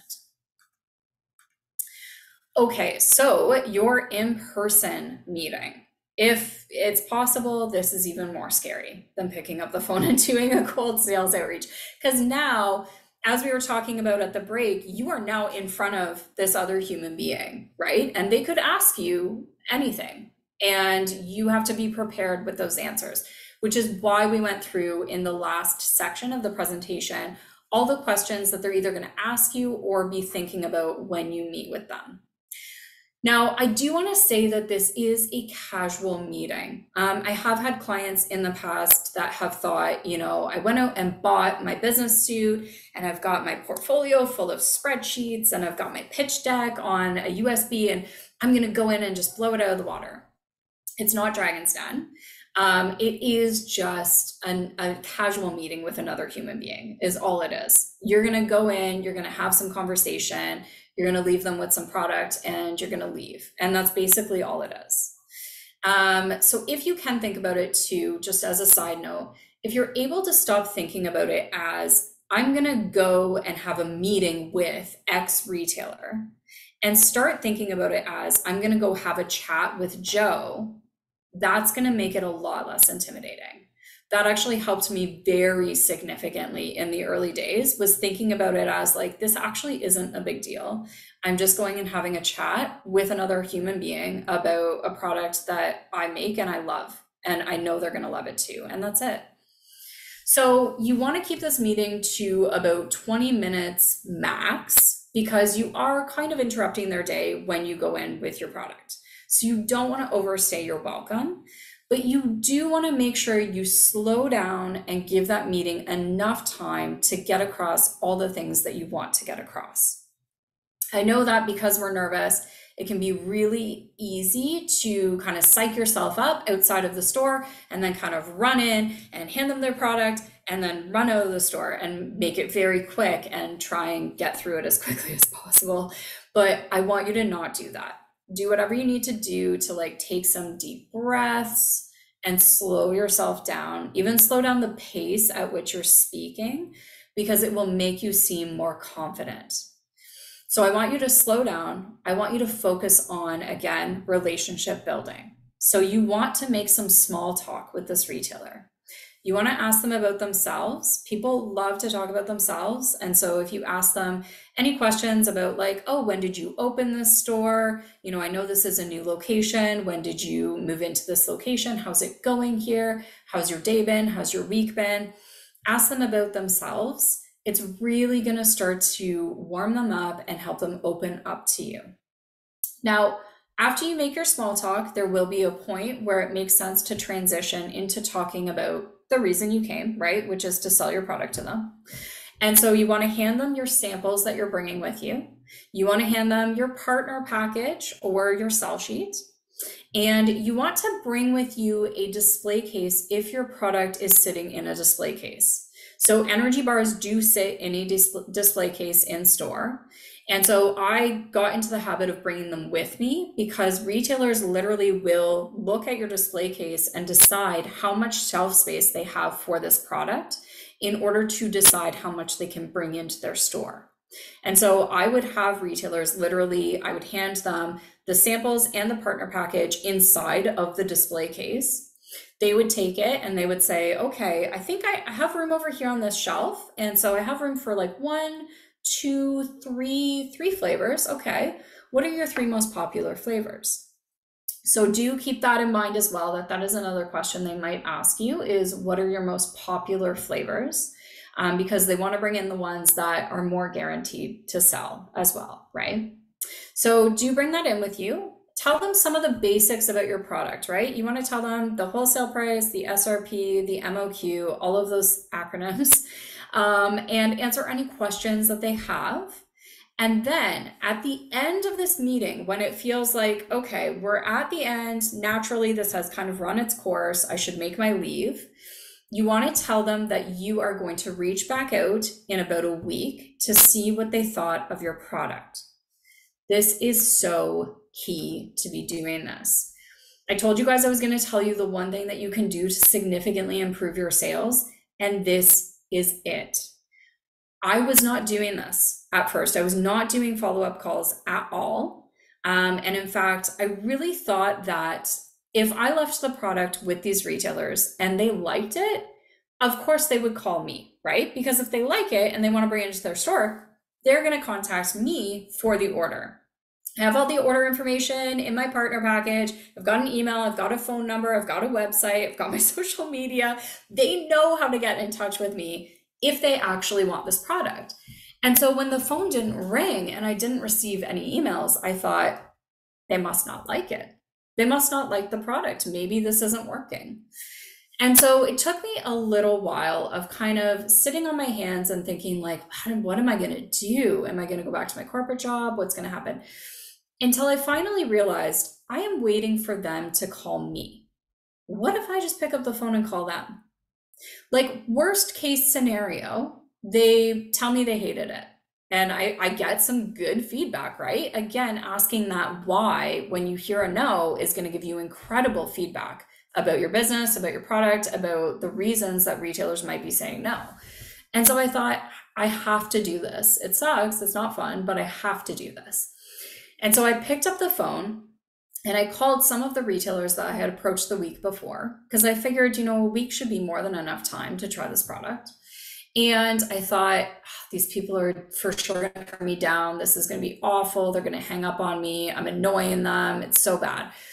But I did it anyways. And I called. And the first person I talked to was like, oh, yes, the energy bars. Oh my gosh. I loved these bars. We need to bring these in. I totally forgot to call you. Can I place an order with you right now? And phone call after phone call after phone call, I kept hearing the same thing over and over and over again. We forgot to call you. We got busy.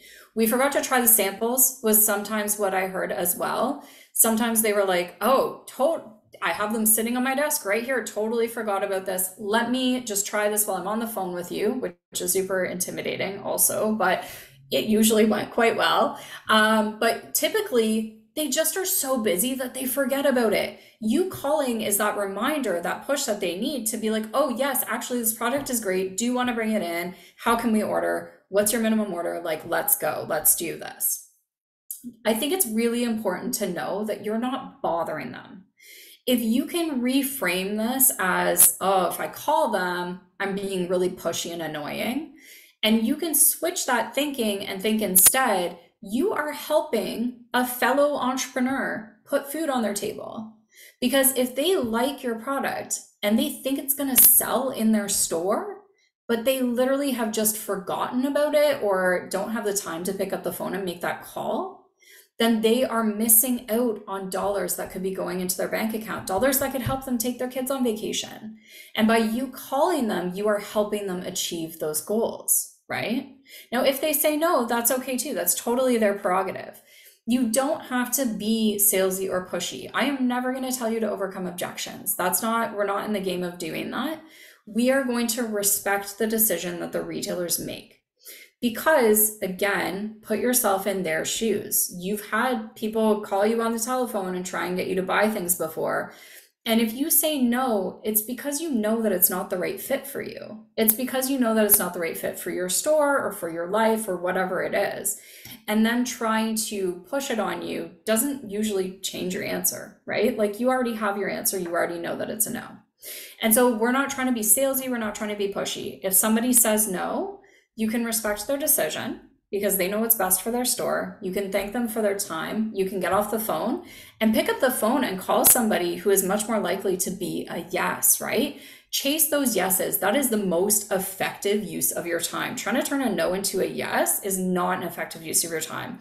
It's going to take a lot longer and be a lot harder and be a lot less successful than it is to just keep chasing those yeses. Okay, so before we move on though, I do want to talk to you guys about some incentives that you can offer to these retailers. So when I first got started in selling this product to retailers, I had really kind of built myself up or gotten myself ready for this idea that there was going to be a negotiation. And I see a lot of entrepreneurs do this, where before they approach any stores, they feel like they have to have all of their negotiation numbers perfect. And so I was like, okay, I'm going to go in at this number, and then they'll come back probably around here, and then I'll come back around here, and there's going to be this like big negotiation that happens. And I felt like I had to be 100% ready for that negotiation before I picked up the phone and followed up with anybody. And what I found was so surprising to me because nobody wanted to negotiate. Nobody wanted to negotiate. And I felt like at that point, I felt ready for it. So I was kind of disappointed that no one wanted to negotiate. But if you think about this for a second, negotiation is so awkward and so hard for everybody, including the retailer. Nobody wants to negotiate. It is very awkward for most people to have to ask people to sell their product at a lower rate than what they've come in at, right? So most people will not negotiate with you. But what you will probably hear them say is something like, yeah, I loved the product. So good, so great. I think it would do great in the store, but I'm just not, I don't know. There's something holding me back. I'm not really sure. You're going to hear a slight tone of hesitation that you have to pick up on, because this is your opportunity for negotiation. This is them saying to you that they need a little bit something extra to help them de-risk or lower the risk of this deal for them. And so if you hear that hesitation in their voice, there are a few things that you can offer. So the first is a free fill. A free fill is standard in this industry. If you don't know what it is yet, hang on, because it's a little bit jarring when you hear about it, but it is standard and you might actually get outright asked for free fills. So a free fill is when you give the retailer one case of each SKU of your product for free as their first order. So they do not pay for their first order. And if you have 6 SKUs like I did, then that is 6 cases for free. It's a lot of money. It's a big investment, right? And so it is standard across the industry. People will expect this from you. And so what we want to do is make sure that that investment, if you choose to make it, because sometimes it really does not make sense to do a free fill, you want to make sure that that retailer is for sure a great retailer that you think has your customer base, you think the product is going to do really, really well in.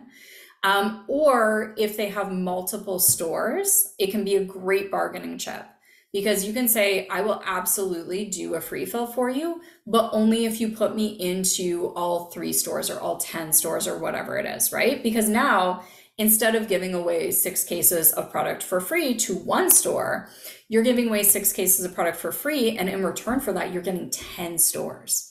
So that really makes the investment a lot more worth it. So you want to make sure that, first of all, a free fill is worth it. Do not offer it to everybody because it is very cash intensive. But if you do offer it, I always suggest you follow up a free fill with a demo. So a demo is when you go to the retail store that you've just given product to, or sometimes you've sold product to them, And you go in on a day of the week where it's really busy, like a Saturday. You ask them what their busiest time of day is, and you go in for usually about 2 to 3 hours. You bring a small little, like 2-foot pop-up table, and you provide free samples to their customers in an effort to get the customers eating the product, loving the product, and buying the product. Because what you want if you do a free fill is a second order, right?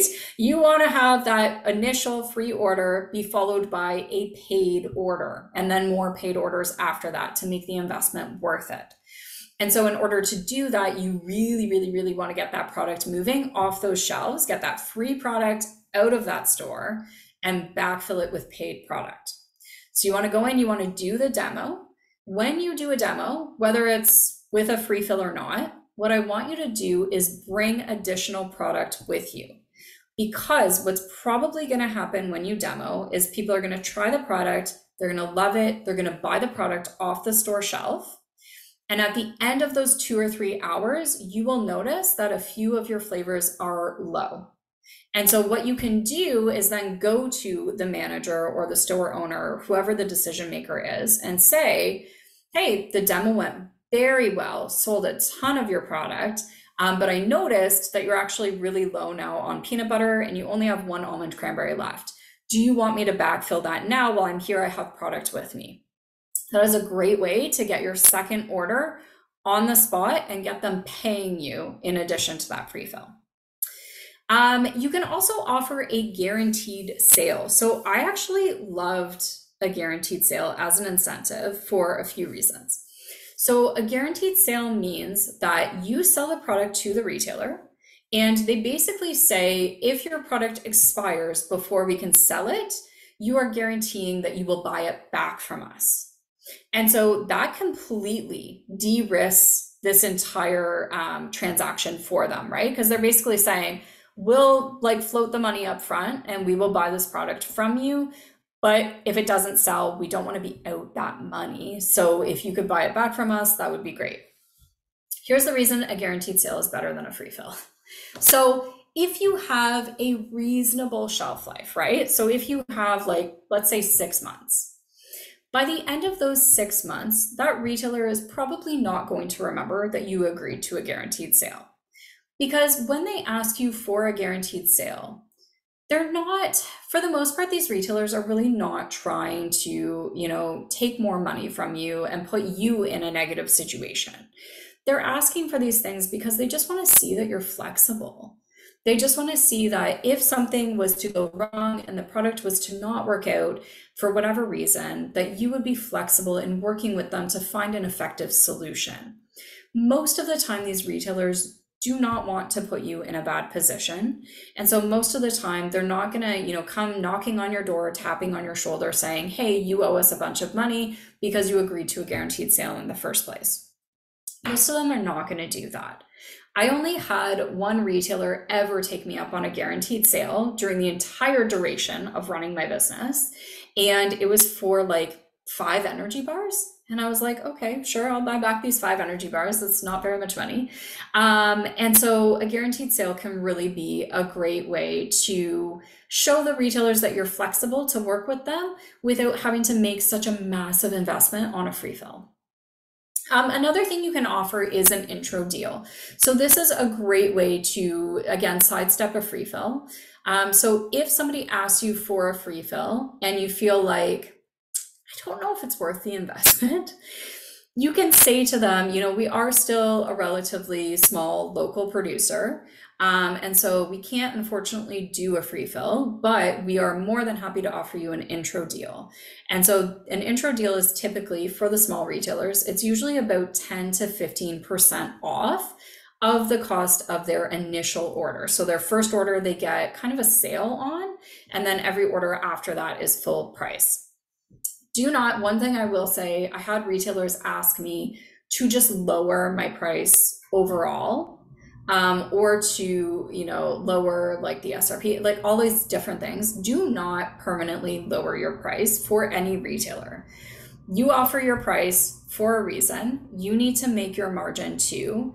And if you start just randomly lowering your price for anyone who asks for a lower price, like permanently, that's going to cause issues with your ability to make a living, with your ability to cover your overhead costs, with your ability to make a decent margin, which is then going to affect your ability to grow this business. And so you really want to be careful to not do that. But what you can do instead is offer a bit of a sale on their first order. It's usually enough that they can, again, see that you're flexible, you're willing to work with them, you're willing to give them a little bit of something in order to sweeten that deal. And they are much more inclined to say yes when you do that. Okay, so we are at the end of this second session here. So I'm going to stop sharing again, and then we can take some questions. And then we might do just a little bit of a break just so that we can grab water or coffee or whatever it is before we come back and finish off. Okay, so just looking for some questions here.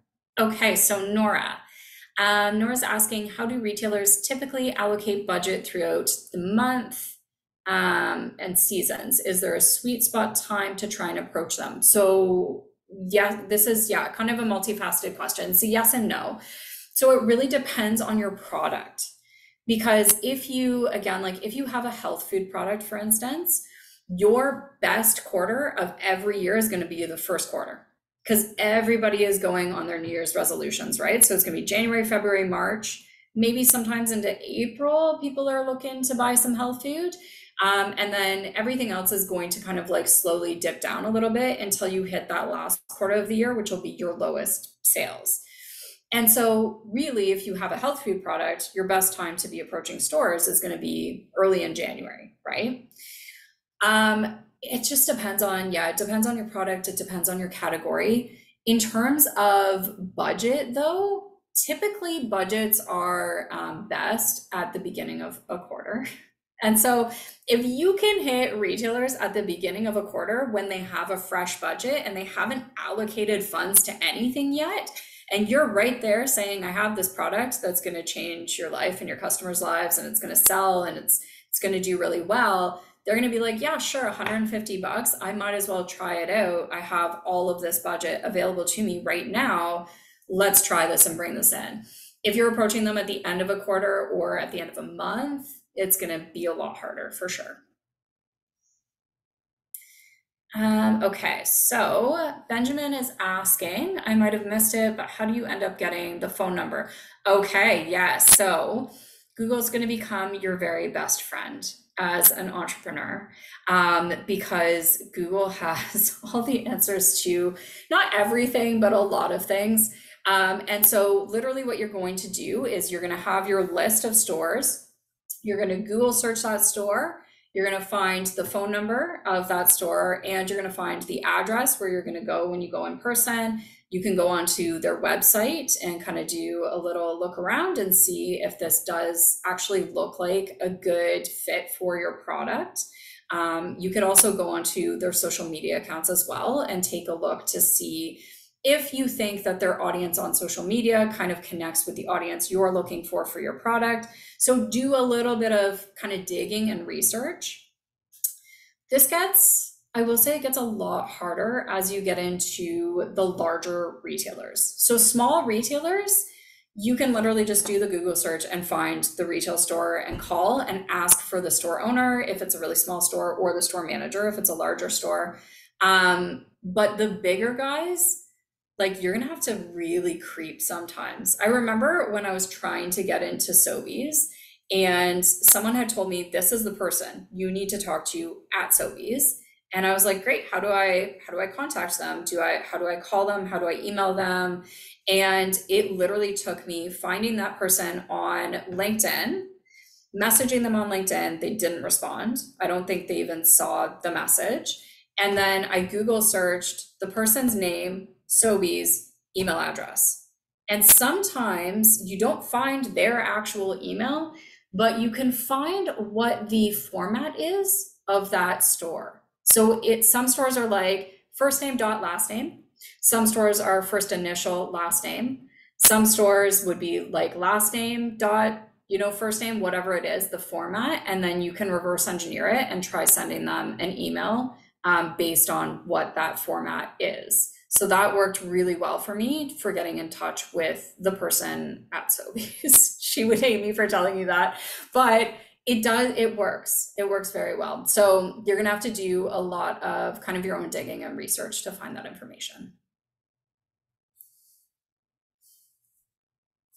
Do we have any other questions? No? Okay. Can I ask a quick question? Yeah, for sure. You mentioned that once the store or the buyer says no to your offering or to your products, to carry their products, do you find that maybe approaching them again, like you said, like 3 months later or something like that, is okay? Yeah, absolutely. And not only is it okay, but I would highly encourage you to do it because their situation might have changed, right? Again, the main reasons that these retailers say no, it's not because they hated your product or they didn't think it would be a good fit for their store. Most of the time they're saying no because they don't have the budget, they don't have the shelf space, they just brought in a different product. So there's all sorts of reasons that might change as time goes on. And so if you reapproach those stores, 3 months out, 4 months out, 6 months out, and see again, like, we talked a few months ago and I didn't hear back from you, but I really think this product would do really well in this store. I wanted to come by and leave you with some more samples and maybe just talk about whether or not you think this is a good fit. I think that would be a great way to approach it. Okay, thank you. Yeah, no problem. Okay. Do we want to take a quick break? Do we need to get up from our chairs? Yes, no, yes, thumbs up, yes, no? Seems like people are okay. If everybody's okay to keep going, I'm okay to keep going too. Okay, let me just pull up the next portion. Okay, to keep going. Amazing. Thank you, Georgette. All right, let's do this. Okay, so let's talk then about supporting sales in store and growing your business. So the first thing I want to talk to you guys about is working with distributors. Distributors get such a bad rep in this industry, and there are reasons for that, but I want to help you guys reframe your relationship with distributors. Because if you have a great relationship with them, they can be super helpful in helping you grow your business. And there is a right time to approach them when it makes sense for your business as well. So we're going to talk about all of that. Then we're going to talk about supporting your product in store. So you've probably heard this before. If you haven't, you will hear it soon, I'm sure. But getting listed is only half the battle. You have to stay listed. That is honestly the hardest part, is staying listed. Once you get into these stores, you have to get your product turning over so that the retailers can see that it is working. And there are very specific things that you can do to make it much more likely that your product sells. So I'm going to go over all of those with you guys. We're then going to briefly talk about getting into grocery stores, because I know that this is kind of the gold standard in this industry, is to get into grocery. Most people I work with and talk to really want to get into grocery stores. That is kind of their main goal that they are working towards. So I'm going to tell you the 4 main pathways to getting into grocery and what they look like. And then we're going to round it out by talking about some key factors that will support your growth in your business.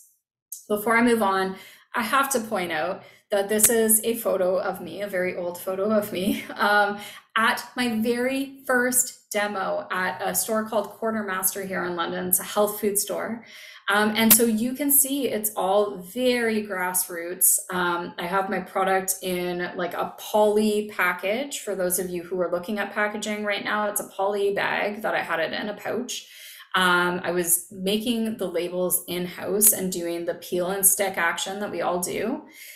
You can see there's a cardboard box on the table. Like, this is where I started. And honestly, guys, this is where we all start. So please remember that if this is your starting point, you are not alone. This is where everybody starts in this industry, and you can grow it and you can do what I did. literally it's available to you as well. I'm not different than you guys. I started out in the same way as you. So I just wanted to show you guys that because I love this photo. I love looking back on that time. Okay, let's talk about working with distributors. So this was one of the questions in the chat is, do you approach these stores direct, or do you approach them through a distributor? So as you start getting all these stores directly and you start to expand, you're going to hit a tipping point, probably 40 or 50 stores in, where retailers will start asking you, who can we order from, or who is your distributor? I remember hearing this for the first time, and I remember saying to that retailer, oh, no, you can order it from me. Like, I'll just sell it to you direct. We don't need to go through a middleman. We don't need a distributor. And they actually said, we cannot bring it in direct. We only order through distributors. Excuse me. So if you again think about the retailer, it is super challenging for these retailers to order direct from each and every vendor that they have in their store, right? If you're talking about a small store, that's going to be hundreds of products. A larger store is thousands. There's no way that they can run their business, be an employer and lead a team of people, do their bookkeeping, do all the things that you guys are also doing, and also keep an eye on their inventory and know exactly when to restock it and pick up the phone and reach out to you at that exact moment. Like, it's not possible. It's too much for these retailers. And so instead of doing that, what they tend to do is order everything from 2 or 3 distributors that have the products that they want to bring into their store. Now, again, distributors get such a bad rep in this industry. And honestly, I'm no different. Like, I thought the same thing. I thought I'm never going to work with a distributor. I remember being in a food workshop, not totally dissimilar to this one today that you guys are in. And the person, we were talking about margins, and the person had said, you need to keep enough margin to work with retailers, to work with distributors, to work with brokers as you grow. And so if you're starting with a 20% margin, it's not enough, right? You need to have a 50 or 60% margin in order to make way for all of these middlemen.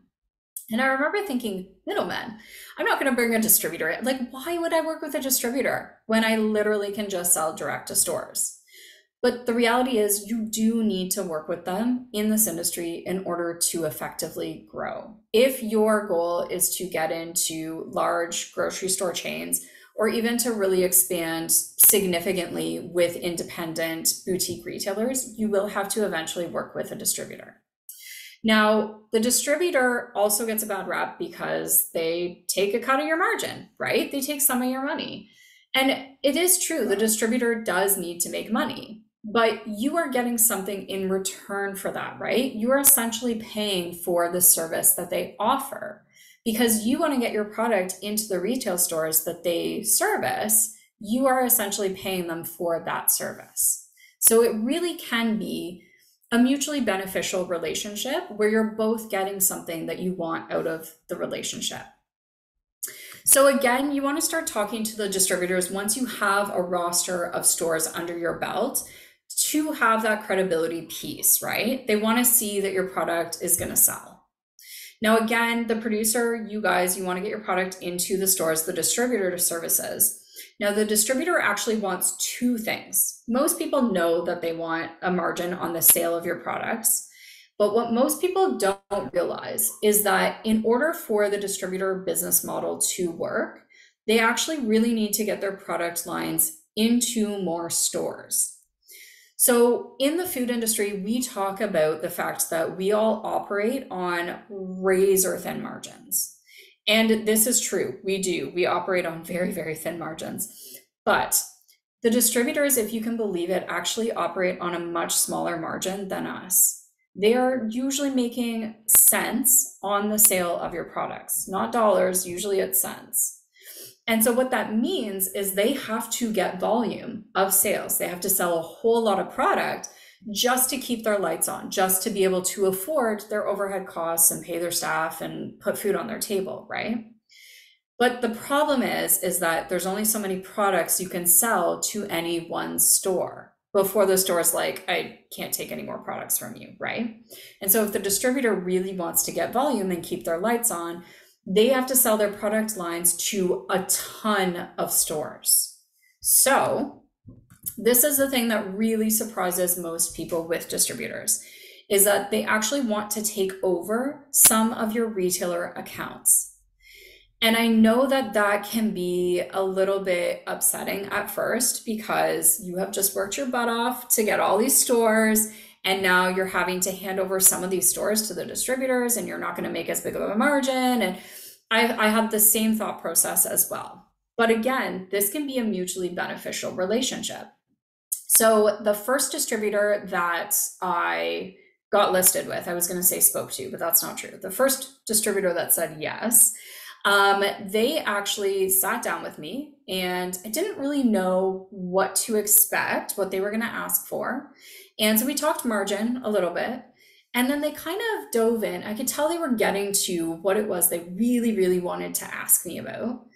And they said, we see that your product is in this one store over here, and we have been trying so very hard to get our product lines into this store for years, and they will not give us the time of day. Will you give us this store? And I thought about it for a second, and my initial response internally was no, I'm not going to give you that store. But I thought about it for a second, and I thought, you know, they have stores that I know for a fact I can't get into on my own. And there's 3 stores in particular that I really, really want to get into. They're relatively big name stores, and I think they could help me with this. So I said to them, I will give you that store if you guys can get me into these 3 other stores over here that I really want. And they said, it's a deal, because they wanted that store so badly. And so you can really use this as a bit of a bargaining chip in your negotiations with these distributors. And like it did for me, it can really work in your favor, because you're giving up 1 store to get 3. And they made good on that promise. They did get me into those 3 stores. So you can use that as a bargaining chip. You can have it work in your favor. Now, the distributors also want 18 to 22% margin on your wholesale price. So it's not usually as much money as what you are thinking it's going to be, because it's not a margin on your SRP. It's a margin on the wholesale price. And so if you think about this, if you want to land at about 20%, which is usually what I suggest you go in at, if you want to land at 20%, well, 20% of your wholesale price is really not very much money that you're giving up for each and every product that they sell for you, right? So this can actually be a really good deal for you. Now, again, like any other things in your business, this is always just going to be a balancing act. You have to make sure that working with the distributor works for them, but it also works for you. Don't just work with any old distributor. Make sure that it is a good fit before you sign that contract. Because even though getting into these smaller retailers, you're typically not signing contracts. It's usually kind of more of an understanding or a handshake deal. Distributors, you are actually signing contracts, and you do want to make sure you read through all the fine print and know what you're signing before you sign it. So on that note, there are a few things that you really need to know before you start working with distributors. So distributors, most people think about them as literally being a distributor, distributing your product to the stores. But what they can do for you, if they have a great sales team, is they can sell your product to these stores. And there is a difference, right? Distributing is just kind of backfilling orders and stuff like that. Selling is getting your product into that store. Now, some distributors will tell you that they have a good sales team, and they don't. The people are really just there to kind of backfill orders, and you still have to go out and do the boots on the ground sales. That's not the kind of distributor you want to work with. You want to work with someone who actually has a great sales team. And before you sign that contract, you want to make sure you go to their office and you meet with their sales team and you talk to them about what their sales process is. This is going to help you verify that they actually do have a good sales team that's going to go out and sell your product to these stores. Another thing to know is that they may ask for a guaranteed sale, and in this case, they will take you up on it. They're not going to forget. They're not just asking you to be flexible. They know that their margins are super tight, and if they have a whole bunch of products sitting in their warehouse that's not selling, they need to get their money back on it. So if you agree to a guaranteed sale, know that that is a real thing in this situation. MCBs are totally standard across the industry with distributors, and this is another acronym that you don't know until you know. So an MCB is a manufacturer chargeback. So what this means is when you guys are going out and doing boots on the ground sales to these retailers yourself, you are bringing with you maybe 1 or 2 products as samples and leaving those samples there for them to try and make a decision whether they want to bring in your product or not. When a distributor does it, they will bring a case or 2 of your product. And the distributor does not foot the bill for that. They actually push it back to you. And so you will be paying for that free product, those free samples. Now, what they will do, the reason it's called a charge back, is because if you invoice them out, let's say $2,000, and they've handed out $200 of free product, they will actually pay $1,800 of that invoice, and they'll charge you back for that $200. I remember the first time this happened to me, and I was like, you guys paid the invoice, but not all of it. And they were like, yes, those are the MCBs. So another thing to keep in mind is to talk to them about how they handle MCBs. Distributors don't love this, but I would suggest that you talk to them upfront about the fact that you need to know and approve of MCBs in advance of them doing it. Because if you have to approve for each and every one, then you can keep track of your own expenses, and it's not going to be kind of a surprise bill at the end of the month, right? Promo calendars are normal as well. So a promo calendar is when you put your product on sale on a regular basis in an effort to get the stores more interested in buying your product, right? Everybody loves a sale. And so if the retailers see there's a sale on your product, they'll be more inclined to bring it in for the first time and try it and see how it goes. And so typically a promo calendar is once a quarter, you're going to put your product on sale. And then also just keeping in mind that free fills, demos, and intro deals are all super standard in this industry through distributors as well. So they will ask for these things too. Okay, so let's talk about supporting your product in store. And I know we're getting a bit closer to the end of our time. So I might go through the next few slides fairly quickly so that we have some time for some questions at the end. So there are multiple ways to support your product in store. The best way to get your product moving off store shelves is to do a demo. It's the best way because it gets your product into the customer's mouths and it gets them trying it, loving it, buying it, and then they're going to become a loyal customer of your product. Second, maybe even tying for first, is product placement. So if your product is on a bottom shelf at the back of the store, no one is going to see it, no one's going to buy it because they don't know it's there, right? You really want your product to be front and center where people can see it. If they can't see it, they won't buy it. So what you're looking to do is get your products either on an end cap would be great. So this is like when you go from one aisle into the next, that end of the aisle where you see product displays, that is a really great place to have your product because people pay attention to it. If you have a grab and go product, something that people could buy on impulse, a really great placement is at the cash register or close to the cash register. I had a retailer in the early days that had my product in like a very weird section of, it was in like the bakery section and it was an energy. So it wasn't even in with the other energy bars and it was on a bottom shelf. You couldn't see it. It was in a weird area and I was getting no sales. And so I went and I talked to the manager and said, can we please move this? It required a little bit of negotiating, a little bit of talking to him. Eventually he said yes. And they moved it to an end cap right near the registers where people were lining up and it was at the express lane. The second they moved that product there, I started selling 10 cases of my product per week at that store. That's 120 energy bars that I was moving in one store in a week. That's unheard of in the energy bar space. Product placement can make or break your sales. So definitely make sure you get good product placement. Two other things that can help, but I would say they're definitely much lower on the list, is running ads in flyers and doing in-store promos. So store flyers, when you see a product promoted in a store flyer, that spot in that flyer has been paid for. And sometimes it can cost quite a bit of money.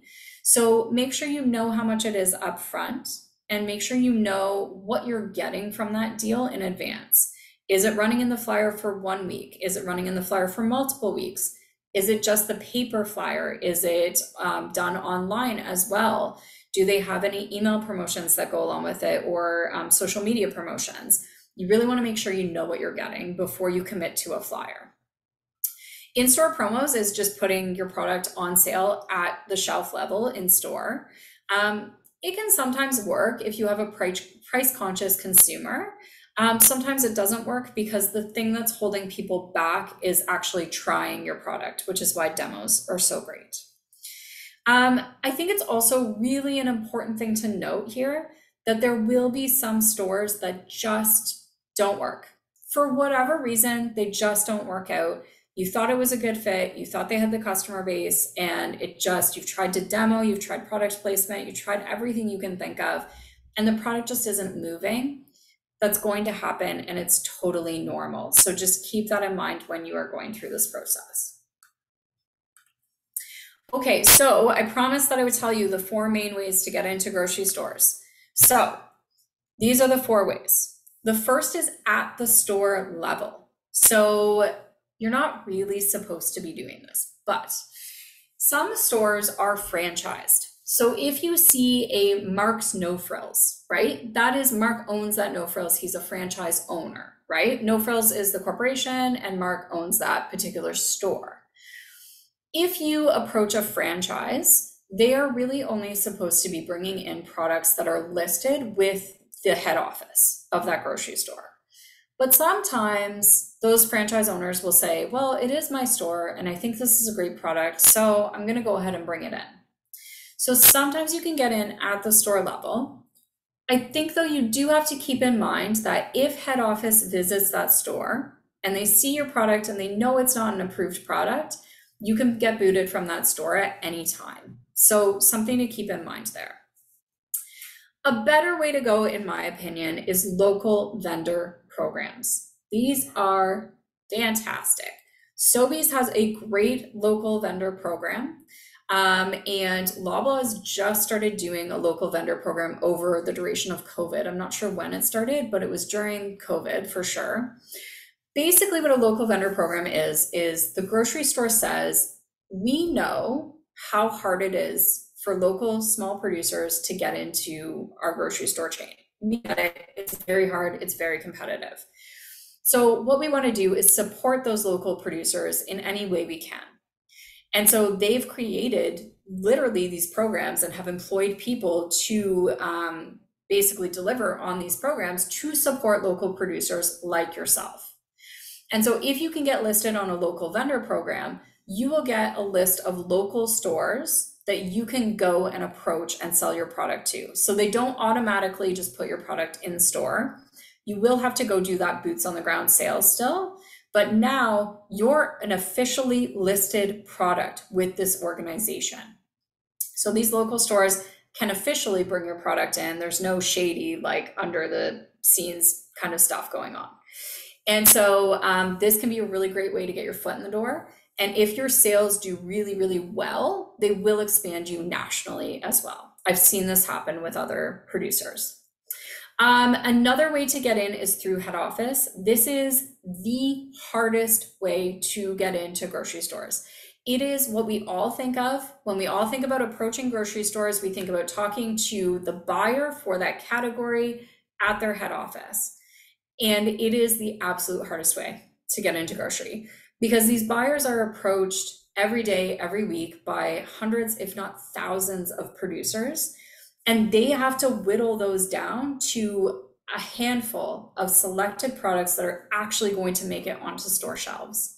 It's very, very, very competitive to go this route. And so I would suggest you go through a local vendor program first before you try the head office route. The last way is through national distributors. Now, it is not easy to get listed with a national distributor, but it is easier to get into grocery stores through a national distributor than it is through their head office.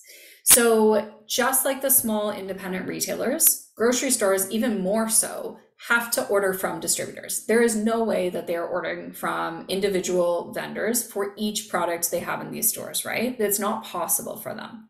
And so what they do is they order from a handful of distributors that can supply their stores on a national level. And so if you're able to get listed with one of these national distributors, it makes it so much easier to get into these stores, because now you can go and have a meeting with the buyer through your distributor, and they will look at it and say, oh, this is going to be a much easier thing to say yes to because they already have distribution. We don't have to say yes to this product and then figure out how we're going to get it into our store consistently and then send them to a distributor and hope they get listed. We're not going to have to deal with any of that. They already have the distributor. It makes it a much easier yes for that buyer to bring your product in.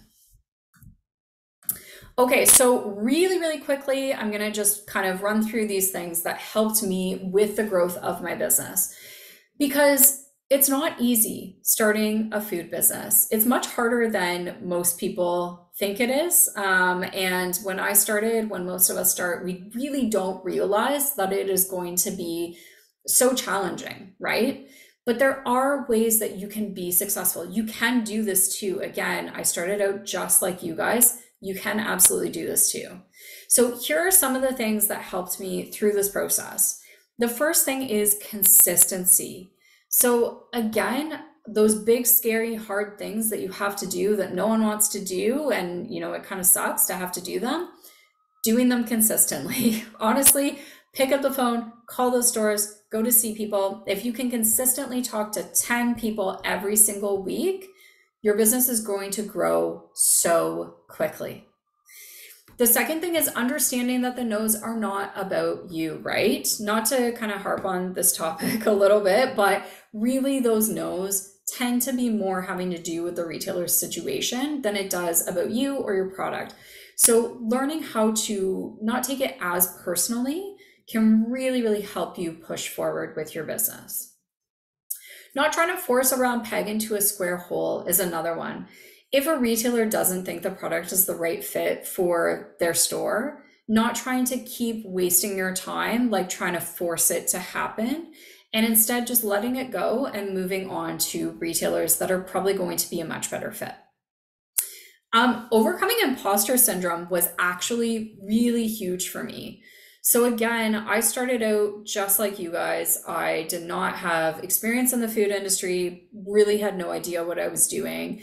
And when I started out, the goal was to have a tiny farmer's market bakery. And I felt pretty confident that I could do that, sell, my delicious baked goods to people at the farmer's market. But as my business transitioned into an energy bar business, I really had a lot of this imposter syndrome and feeling like, who am I to have, this business that's growing to a national level? And I was having conversations with people in Europe to bring my bars into Europe. And I just got to the point where I was like, who let me talk to these people? But eventually I realized I've earned my place at the table. I have worked my butt off to be having these conversations, and I really deserve to be in this room with these people. I think that there is a tipping point where you really start to own it and say, I have worked hard for this and I deserve this, and I'm going to own my role as founder and CEO of a national energy bar company. Last but not least, and I'm going to say it one last time, focus on relationship building. This is not just about having a great product or even positioning your product effectively and finding that gap in the market. It's also about you. It's also about you and allowing these retailers to know, like, and trust you. If you can open up to them a little bit, show them your passion, tell them your story, explain why you do what you do, they're really going to like you, and that is going to help you get more sales. Okay, so that is it for me. I'm going to open it up to some more questions as well. But I wanted to leave you guys with some contact details just in case you do want to get in touch with me. So my Instagram handle is It's Nicole Haney. My website is super easy, NicoleHaney.com. And I am launching a conference. So it is a business and personal growth conference in Toronto in October. So it's October 19th. Tickets are on pre-sale right now, which means that they are early bird pricing. So you will get a discount if you buy tickets now. The price is going to go up in a couple of months when I launch it to the whole world. But I would love to see you guys at this conference. It's going to be amazing. I just secured our keynote speaker, and I am so very thrilled to have this person speaking at my conference, and I think you guys are going to love him too. So keep your eyes on my Instagram for that announcement next week coming up. And I'm going to stop sharing now so that we can ask some questions, ask and answer some questions. Okay, I'm just checking the chat to see. Do you track down? Oh, that was an old question. Okay. Amazing.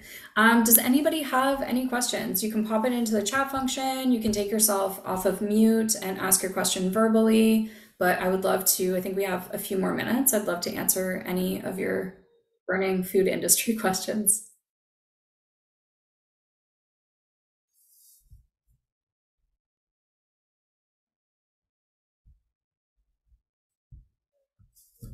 No questions? Okay. Well, I think if that's it, guys, I'll turn it back over to Kaylin for some final words. Yeah, thanks, guys.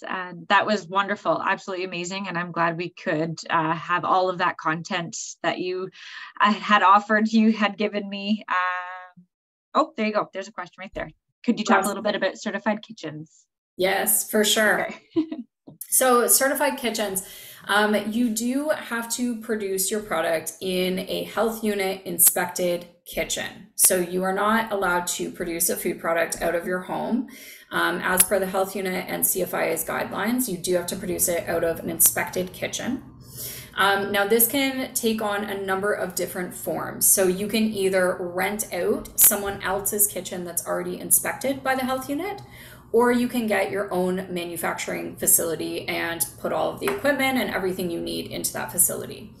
I don't typically suggest you start out with your own manufacturing facility because the overhead cost on that is astronomical, right? So a lot of times you're paying, $2,000, $3,000 just to have that facility operating. And so what I suggest you do in the early days is find a kitchen that's already health unit inspected and use it when you need it, right? So something where you can go in once a week, twice a week, whatever it is you need, and just pay for that time that you need to use it.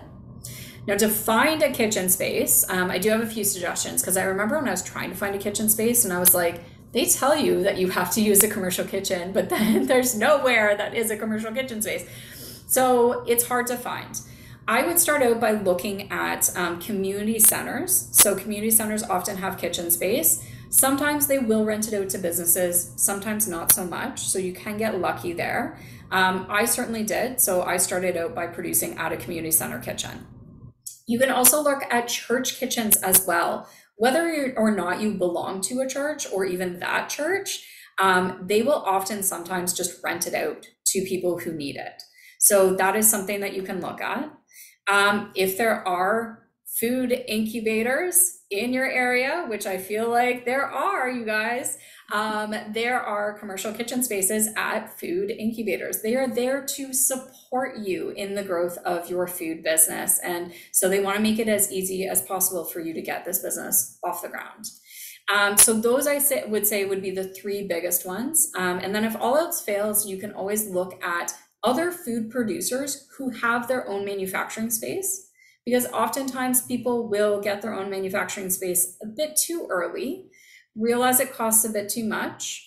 And then if you go to that person and say, I would love to rent it out twice a week, they would be more than happy to share space with you because they know it'll help offset their overhead cost. So that's another option as well.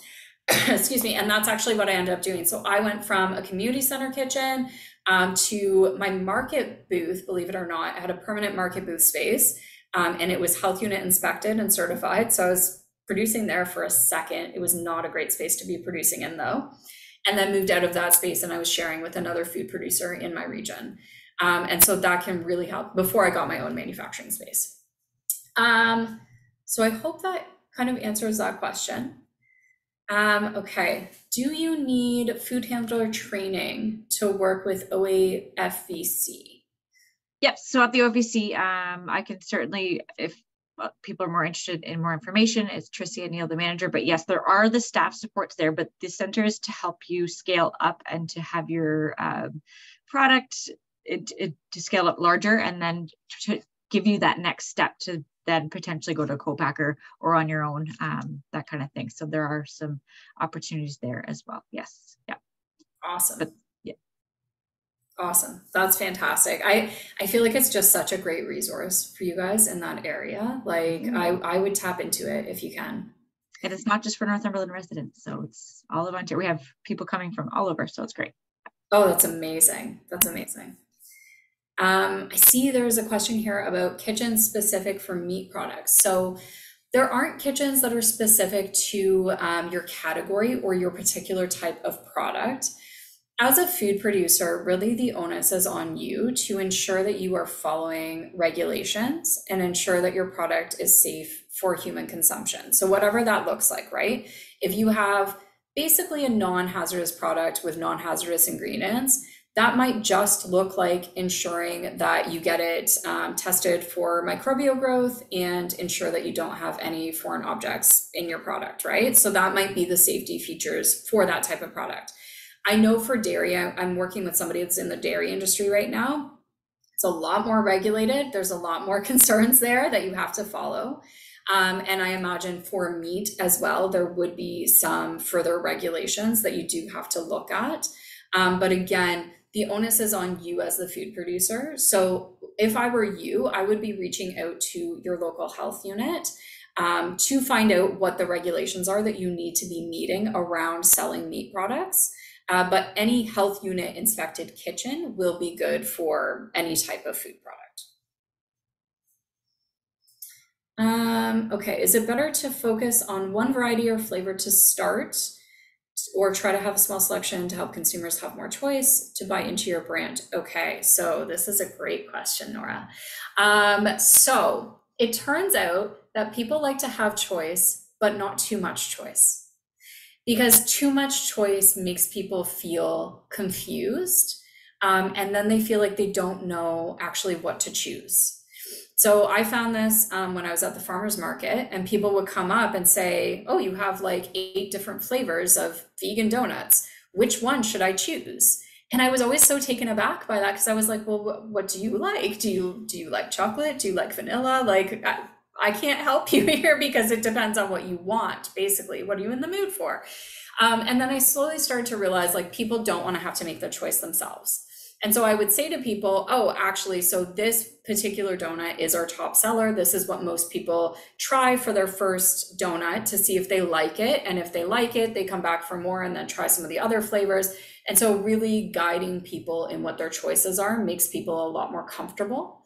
And so what that means for a packaged product is having a couple of flavors to start, but not too many, so that you're not kind of confusing the consumers.